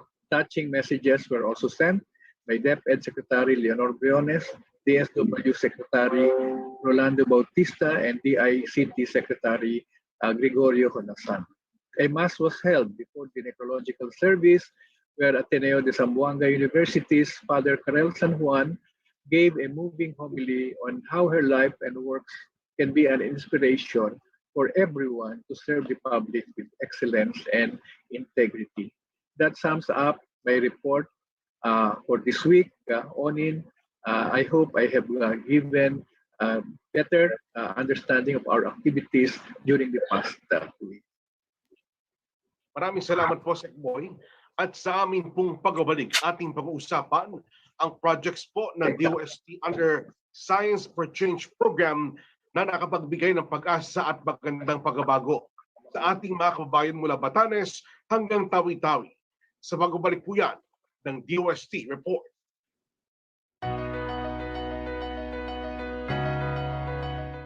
Ang agham at teknolohiya ay daan tungo sa pag-unlad ng bayan. Susi sa pag-unlad ng ekonomiya, patungo sa magandang kinabukasan ng bawat isa. Paglikha, paghahanap, at aplikasyon ng kaalaman para sa kaunlaran ng pangkalahatang pamumuhay. Ay sina ng pag-asa. Ay importante sa pag-unlad ng ekonomiya ng isang bansa. Ang game changer para sa new normal. Ay susi sa kaunlaran. Ay mapagpabago, napapanahon at tumutugod sa mga pangangailangan ng lipunan at patuloy nitong pag-unlad. Ay sandigan ng buhay at ang maghahatid ng magandang kinabukasan. Ay tulay at lakas tungo sa kaunlaran ng ating ekonomiya. Susi sa kaunlaran. Ang siyang mangunguna sa pag-unlad ng Rehiyon 1. Ay susi sa pag-unlad ng Mindanao. Ay sandigan sa pag-unlad ng ating bansa. Ay para mabago at umusbong ang buhay ng mga seaweed farmers. Para sa mga pamilya na nakatira sa mga pamayanan na jida at walang kuryente. Ay para rin sa pag-create ng mga livelihood para sa mga small farmers natin and IT communities. Para sa ating mga kapatid na lumad dito sa Davao Region. Ang agham at teknolohiya ay para sa bayan. Ang agham at teknolohiya ay para sa pagbabago at pag-unlad ng bawat Pilipino.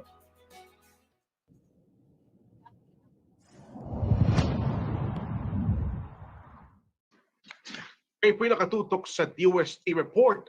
Narito na tayo sa ikalawang bahagi ng ating palatuntunan. Noong pong 2020, umangat sa 23% ang science and technology awareness sa Pilipinas. Isa sa maaaring dahilan nito ay ang napakaraming mga proyekto ng Department of Science and Technology. Hindi lamang po sa mga lungsod, pati na rin sa iba't ibang rural areas sa buong bansa. Tama ka, Onin, at isa sa mga programa ng DOST ay ang Science for Change program na may layuning maitaas ang antas ng agham at teknolohiya sa buong bansa. At layunin din po ng Science for Change program na maipamahagi ang pondo sa lahat ng reyon at bigyan ng kakulang pagkakataon ang ating mga researchers sa lahat po ng sulok ng bansa at bigyan ng suporta ang mga pribadong kumpanya at palakasin ang kanilang kakayahan na lumaban sa pandaigdig na merkado sa pamamagitan po ng R&D. Mayroon itong 4 na sub-programs.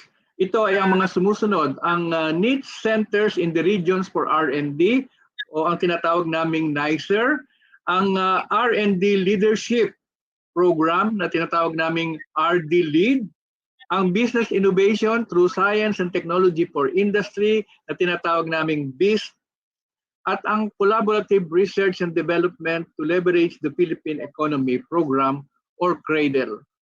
At upang tulungan tayo na maunawaan ng bawat sa programs na ito, Secretary, makasama po natin ang mga proponents ng iba't ibang successful projects under Science for Change program.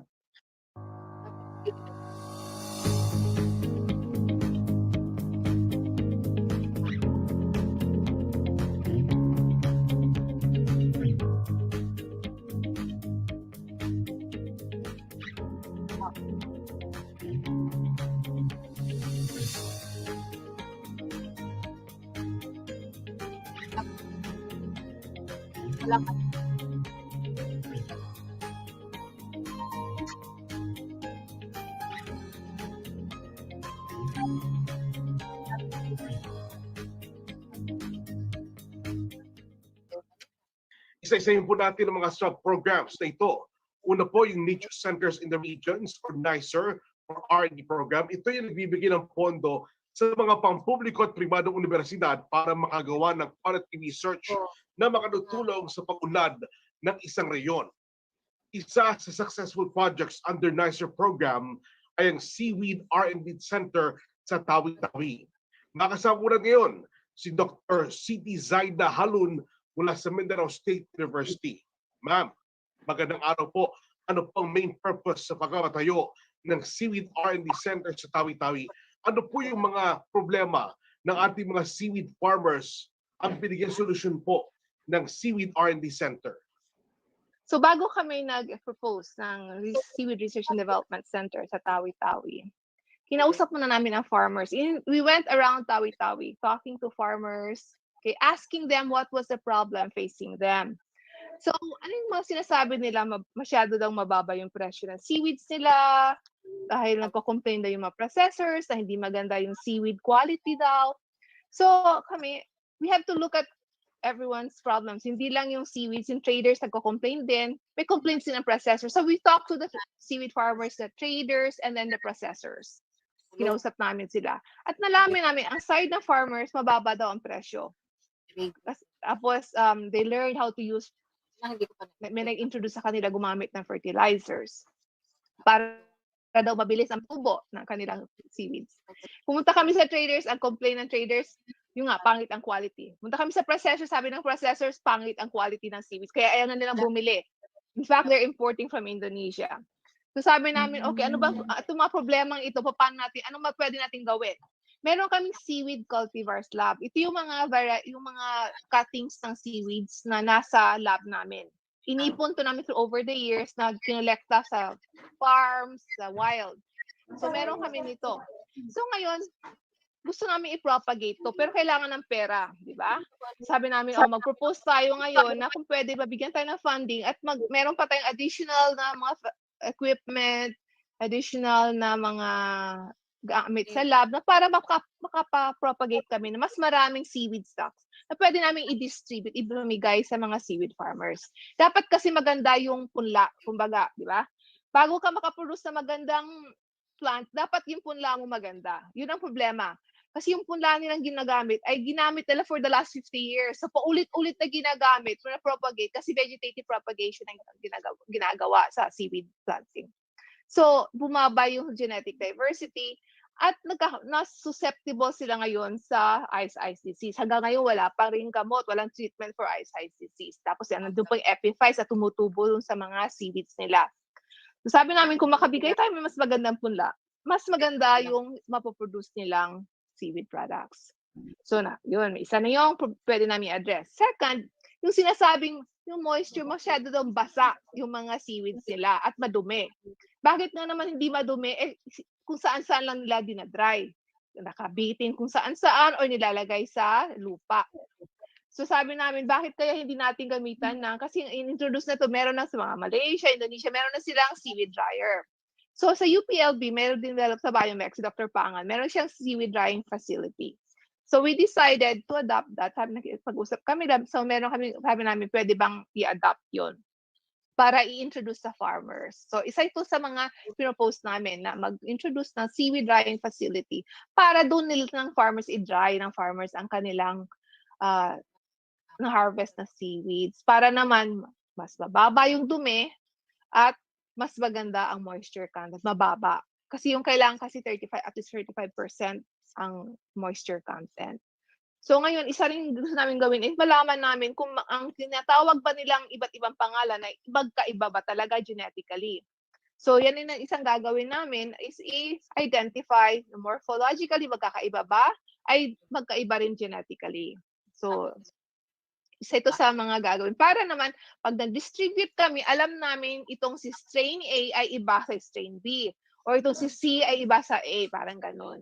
Maraming pong salamat, Dr. Zaida. Dumako naman po tayo sa Collaborative Research and Development to Leverage Philippine Economy of Cradle Program. Isang importanteng katangian ng DOST Cradle ay ang partnership na nabubuo sa pagitan ng miyembro ng academe at miyembro ng industry. Sa ganitong paraan, saktong na-identify ang pangangailangan ng mga kumpanya at mas madali ito na-adapt. Isang halimbawa, yung Payment Innovation for Solar Home System of e-Solar Project. Bunga ito ng collaboration ng University of Southeastern Philippines at LeadTech. Ngayon po, makasama natin si Dr. Philman Simpao, ang project leader from USAP, at Engineer Raymond Zamora, ang presidente po ng LeadTech. Dr. Philman, maaari mo bang ilarawan kung paano nagkaroon ng partnership ang University of Southeastern Philippines at ang LeadTech? Okay, ang nagsimula ang partnership ng USEP at saka LeadTech nung nagkaroon kami ng actually kami ni Engineer Raymond ay magkakilala na way back sa college pa kami. So doon kami nagkakilala sa isa sa mga IP community sa Davao City. Tapos doon, naging advocacy na rin namin ang tumulong sa mga IP communities. Hindi namin alam sa isa't isa na kami pala ay parehas ng kurso, no, na electronics engineering. So nagkita kami 15 years after at ako ay nasa USEP na nagtuturo at involved din ako sa AREC. AREC ay isang implementing arm ng Department of Energy na nagbibigay o tumutulong sa pag-implement ng household electrification program sa Southern Mindanao. Doon ko nakita yung mga iba't ibang problema sa outreach area, especially sa IP communities. Si Engineer Raymond naman ay meron siya, isa siyang faculty sa Ateneo de Davao University at nagkaroon siya ng kumpanya, no, or company na siyang naging presidente at yung company na yan ay isang RE solution provider. Isa sa mga product lines nila ay solar home kit. So nung nagkita kami 15 years after, na-discuss kanya yung mga problem na nakita namin sa AREC. Kasi yung problema niya rin during his deployment sa mga solar home kits dito sa Southern Mindanao. So we came up with the idea na baka pwedeng mag-collaborate kami. Nabanggit po ninyo na indigenous communities o mga katutubo ang makagamit ng solar home system para sa proyekto ito.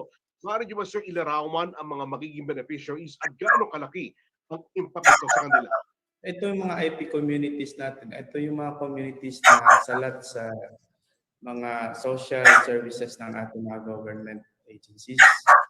Isa sa mga problema doon ay talaga yung ilaw. Alam naman natin kung ano ang implication pag may ilaw ng isang community.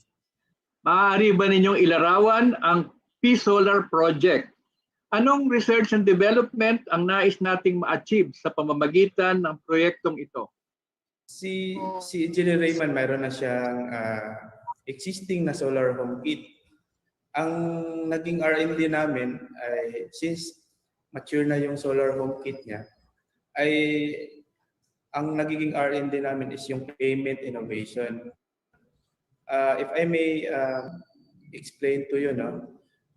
Yung isang solar home kit kasi, it ranges around mga 15 to 20,000. So, since mahal ang isang solar home kit, ay doon yung R&D namin na magkaroon na parang, if you're familiar with pay-as-you-go concept, yung parang prepaid na solar home system na kung saan yung recipient ay magbabayad lang ng tinatawag na upfront cost na 500 pesos at saka monthly mag-incremental payment siya based on his actual energy consumption. Ang ibig sabihin, kung ang konsumo mo sa isang buwan ay umabot ng 200 pesos, okay, yun lang din ang babayaran mo sa ating payment innovation system o yung e-solar natin. So, yung solar home kit ni Rayman, nilagyan namin ng module natin para sa mga IP communities or any users in the off-grid areas ay pwede silang maka-avail na maliit lang yung upfront cost at saka dahan-dahan nilang mababayaran yun at saka until such time na makanila yung sila na may-ari ng solar home system. Yun ang R&D namin. Paano po makakatulong ang technology galing sa LeadTech sa dispersed household sa Davao? Cradle project sa P-Solar, nagka-interest ako dahil pinagsabay namin yung project ko sa CISS, yung Community Infrastructure Sustainability System, which is to energize the whole community, yung isang sitio. Pero ang kulang na lang is yung dispersed household doon sa isang community. Ibig sabihin, pag may isang bahay na napalayo doon sa clustered group, yun ang solusyon, yung P-Solar. Maraming salamat po, Dr. Philman at Engineer Rayman. Ngayon naman po, dumako po tayo sa isa pang sub-program ng S4CP, ang Business Innovation through S&T for Industry o ang BEAST. Dito pinupondohan ng technology acquisition ng Filipino communities o companies. Isa ito pamamaraan para matulungan ng DOST ang mga pribadong kumpanya na makasabay sa antas ng pandaigdigang merkado. Isa pong halimbawa nito ay ang Urbanex Laboratories na nakabase sa Negros Occidental. Ang Herbanex ay matagal nang kilala bilang isang manufacturer ng herbal products. Anong health technology ang nais ninyong mag-gain sa pamamagitan ng BEAST program? When I learned about the BEAST program, ang unang naisip ko is yung ongoing project ko sa DOST na Tuklas Lunas program, which is essentially yung drug discovery program. I am working with several researchers from the academe and nakita ko yung isang challenge in doing our research. Kasi we are working on crude extracts ng mga herbs. So basically, the whole plant ito na in-extract, no? And na-notice ko na when we make dosage forms, mali capsule man yan or tablet, when we use the extracts, the whole extracts of the plant, maraming mga halaman na medyo may problema ang extract nila. Kasi yung iba, oily, yung iba, sticky, yung iba, bulky. So, nakita ko na when we make that into a dosage form, as I said, a capsule or a tablet ba, hindi maganda yung resulta ng produkto. Hindi rin maganda yung stability. So, yung purpose sana na mag-produce kami ng standardized extract sa Tuklas Lunas, itong standardized extract na ito, these are the more potent forms of herbal drugs. Sana ang inumin mo lang, isang capsule, dalawang capsule isang araw, okay na yon. Eh ang lumabas, when using these crude extracts, kailangan haluan namin ng maraming excipient. Excipient yung tawag na para hindi siya maging malagkit, hindi siya maging oily, at maging stable siya. So in doing this, na-dilute uli yung produkto. So instead na sana 1 or 2 capsules lang kailangan mo inumin isang araw, kailangan mo uminom ng 6, 5 or 6. So basically that was what inspired me na it will be really useful to adopt a technology na to make the extracts of these herbal products free from unwanted compounds. Ano po ang magiging mahalagang impact ng pagdiskubre ng herbal compounds sa mga halaman? Paano po ito pagagandahin ang healthcare system ng ating bansa? Ang magiging important impact ng project na to, cost-wise siguro pareho lang, no?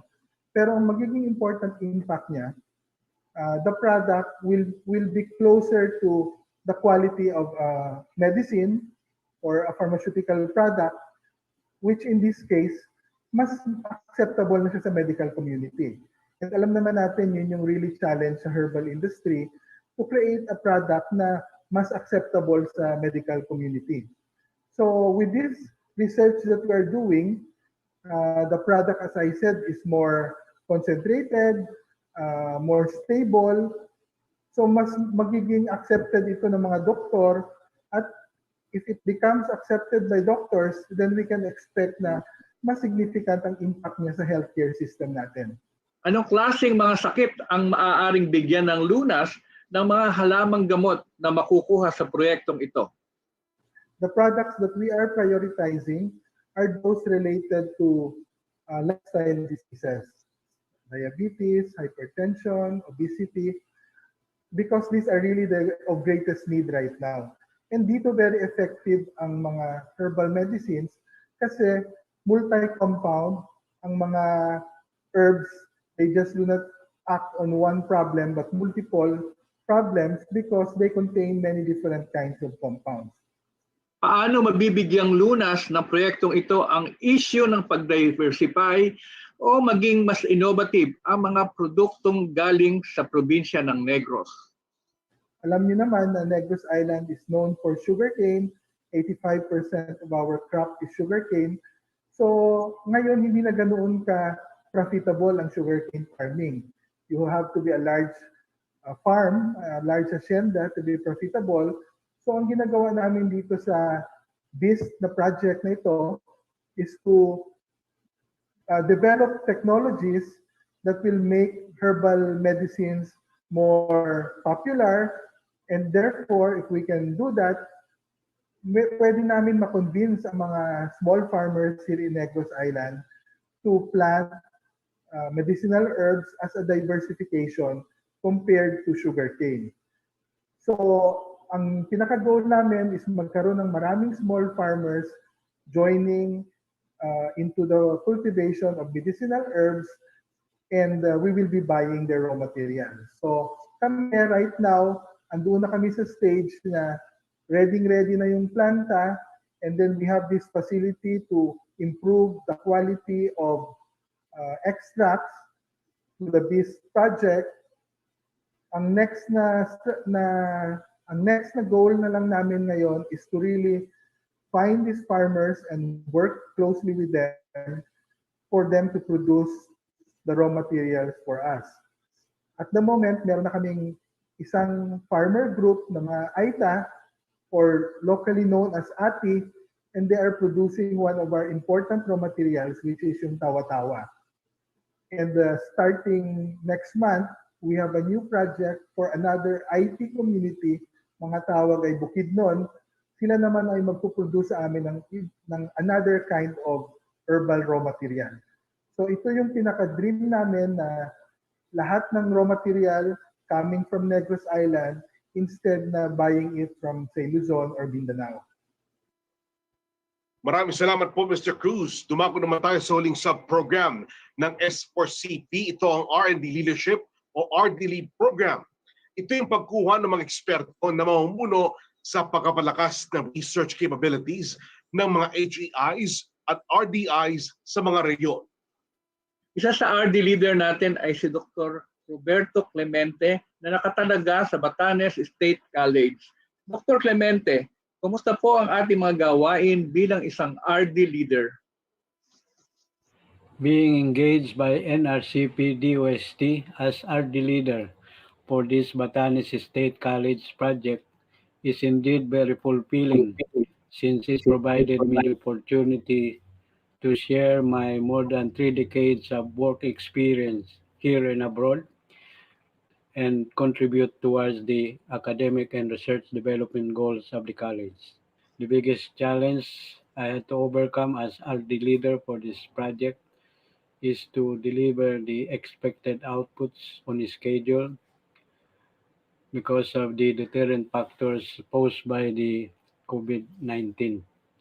In fact, I was not able to go to Batanes State College last September to conduct the training course due to travel restrictions. However, through the able support of the RD lead staff, especially Marpi, Ms. Risa, Ms. Mara, and Ms. Pau, and the BSc faculty coordinated by Ms. Day, the training course pushed through via online delivery of the courses with about 30 to 40 participants from Batanes State College and other institutions. Kausapin naman po natin ang presidente ng Batanes State College. Magandang araw po, Sir Alfonso Simon. Sir, ano po ba ang inaasahan natin mula sa RD Lead Program? We at the Batanes State College are excited working with our RD leader in the RD Lead program of the NRCP and the DOST. We're looking forward that to this collaboration, we will be able to significantly strengthen and fortify our researchers' capabilities through the conduct of trainings and seminars, crafting of proposals, mentoring of family members, to name just a few. Aside from this capacity building, we are also seeing a ray of hope to upgrade our research facilities through the help of this RD Lead program. The engagement of an RD leader, therefore, will definitely help us to achieve our visions for the college as far as our research initiatives and targets are concerned. Maraming salamat po sa lahat ng ating panauhin sa pagbabahagi ninyo sa amin ng inyong successful and life-changing R&D projects under Science for Change program. At noong po nakaraang Miyerkules po, binuksan ng DOST ang website ng Science for Change program. Ito ang magsisilbing online platform kung saan maaari ma-access po ang iba't ibang mga information, kaya po ng guidelines, forms, brochure at mga ongoing at successful projects under Science for Change program gamit ang isang interactive map. Maaari na rin magsubmit na inyong mga projects proposals dito sa kanilang website. You may check it out on www.s4cp.ust.gov.ph. Muli po, maraming salamat po sa ating mga naging panauhin sa amin pong pagbabalik. Sasagutin ni Secretary Boy ang tanong ng bayan. Huwag po kayong bibitiw. Magbabalik pa ang DOST Report.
Oras na para sagutin ni Secretary Boy ang tanong ng bayan.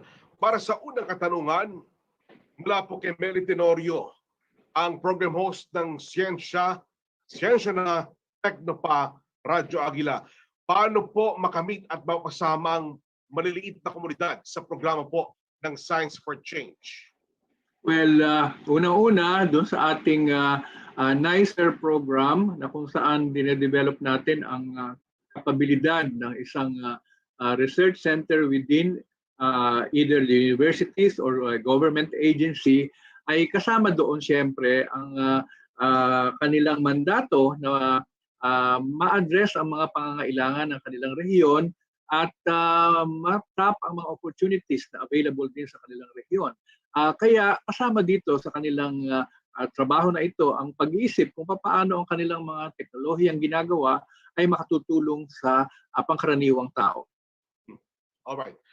Paano po ang proseso ng pagpili ng mga bibigyan ng pinansyal na tulong sa S4CP?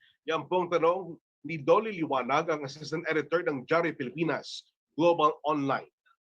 Yung sa pagtatayo ng NICER Center, siyempre nagkakaroon muna ng proposal that comes from the institution which wants to set it up. So it is either a university or a research center found in a government agency. And pagka sila ay nagkaroon na ng proposal, ito ay pinadadaan sa pagsusuri ng Regional Development Council doon sa kanilang rehiyon upang ma-determine kung ito ba ay talagang worthwhile na i-recommend sa DOST for support. So yun ang aming prosesong sinusunod. Pagdating sa DOST, nagdadaan ito dun sa usual process of evaluation and approval of projects. Alright. At naman po itanong ni Jennifer Cruz ng Net25, marami po bang mga institutions ang sumali sa S4CP? Marami na. Yung pagtatayo ng NICER programs ay umabot na kami sa 26 at natitiyak ko na bago matapos ang administrasyon ito ay aabot ito sa 50. So yung nauna namin ay mostly ay sa agriculture and life sciences. Pero this time for 2021 and 2022 ay magpo-focus kami sa industry, energy and emerging technologies as well as in health and disaster risk reduction. Bago ko malimutan, yung aming mga proyekto ay nakatutulong din sa ating mga kababayan dahil ito ay tumutulong sa mga industriya at enterprises na nakikipag-partner for research. Siyempre, yung pagganda ng takbo ng mga enterprises natin ay nakatutulong sa ekonomiya ng kanilang rehiyon at nakatutulong din sa pag-e-employo ng mga tao. Okay. Ito may tanong ni Charissa Lucy, ang reporter po ng Manila Bulletin. Any new vaccine developers po that will conduct their clinical trials and timeline for WHO clinical trials and status of the SOPs? Ngayon po, tatlo pa rin ang approved for clinical trials. Yun pa rin Janssen, Clover at Sinovac. At yung pong detalye ng kanilang pag-i-implement ay sila ang may karapatang mag-announce. Kasi po ito ay sila rin ang nagpopondo at sila rin ang nangangalap ng mga volunteers basta sinusunod nila yung approved protocol. Doon naman sa WHO, hanggang ngayon ay naghihintay pa rin tayo ng announcement from WHO. Alright. Maraming salamat po, Sekboy. Baka meron pa kayo nais sabihin para sa ating po mga kababayan. Masasabi ko lang na itong ating Science for Change program ay isang napakahalagang programa at ito ay binuo namin sa DOST, umpisa pa lamang ng aking pamumuno bilang sekretary sapagkat nakikita kong ito ay isang napakahalagang pamamaraan o daan upang tayo ay makapagkamit ng inclusive development. Paano na lang kung puro na lang dito sa mga metropolitan na areas nakatutok ang ating atensyon. Kailangan natin bigyang pansin ang ating iba't ibang rehiyon sa buong bansa.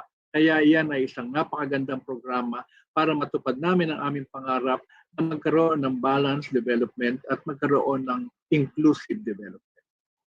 Maraming salamat po, Sekboy, at maraming salamat po sa mga naging panauhin natin ngayong araw. Mga kaibigan, abangan niyo po ang Sinisiyensya tuwing Lunes at Expert Talk Online tuwing Miyerkules, alas 5 ng hapon kasama si Jel Miranda sa TUSTV Facebook page at YouTube channel. Mas marami pang balita mula sa mundo ng siyensya at teknolohiya ang ating pag-uusapan, kaya tutok lamang kayo tuwing Biyernes, alas 4 ng hapon dito sa TUSTV Facebook page. Ako po si Oning Miranda. Ito ang mga balitang may kinalaman sa siyensya at teknolohiya para sa bawat Pilipino straight from the S&T Authority ng bansa. Ito ang DOST Report.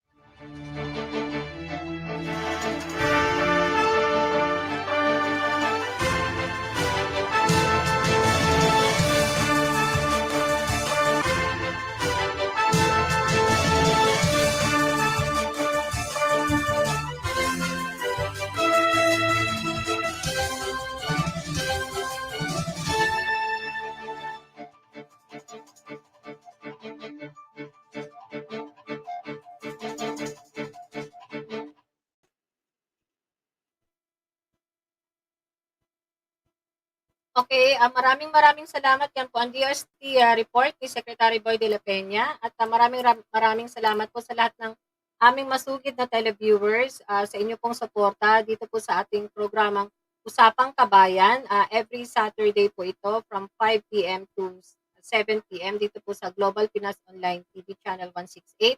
At sa ating mga taga-subaybay, meron po ba kayong mga topic na gusto po nating itackle dito po sa Usapang Kabayan? Pwede po kayo mag-email dito sa nes.uemc@gmail.com. That is nes.uemc@gmail.com.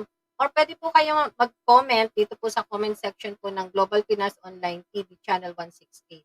At ito po ay aming itatalakay sa susunod po naming episode ng Usapang Kabayan every Saturday po. At ang programang ito, Usapang Kabayan, ay co-produce ng The Philippine Event News TV at Global Pinas Online TV Channel 160. So maraming salamat po sa lahat po ng mga nanood at sumuporta muli from day one. Maraming salamat po. At sa darating po muling Sabado, huwag po ninyong kalimutan ang Usapang Kabayan. Maraming salamat po sa lahat ng inyong suporta. Bye guys and happy weekend!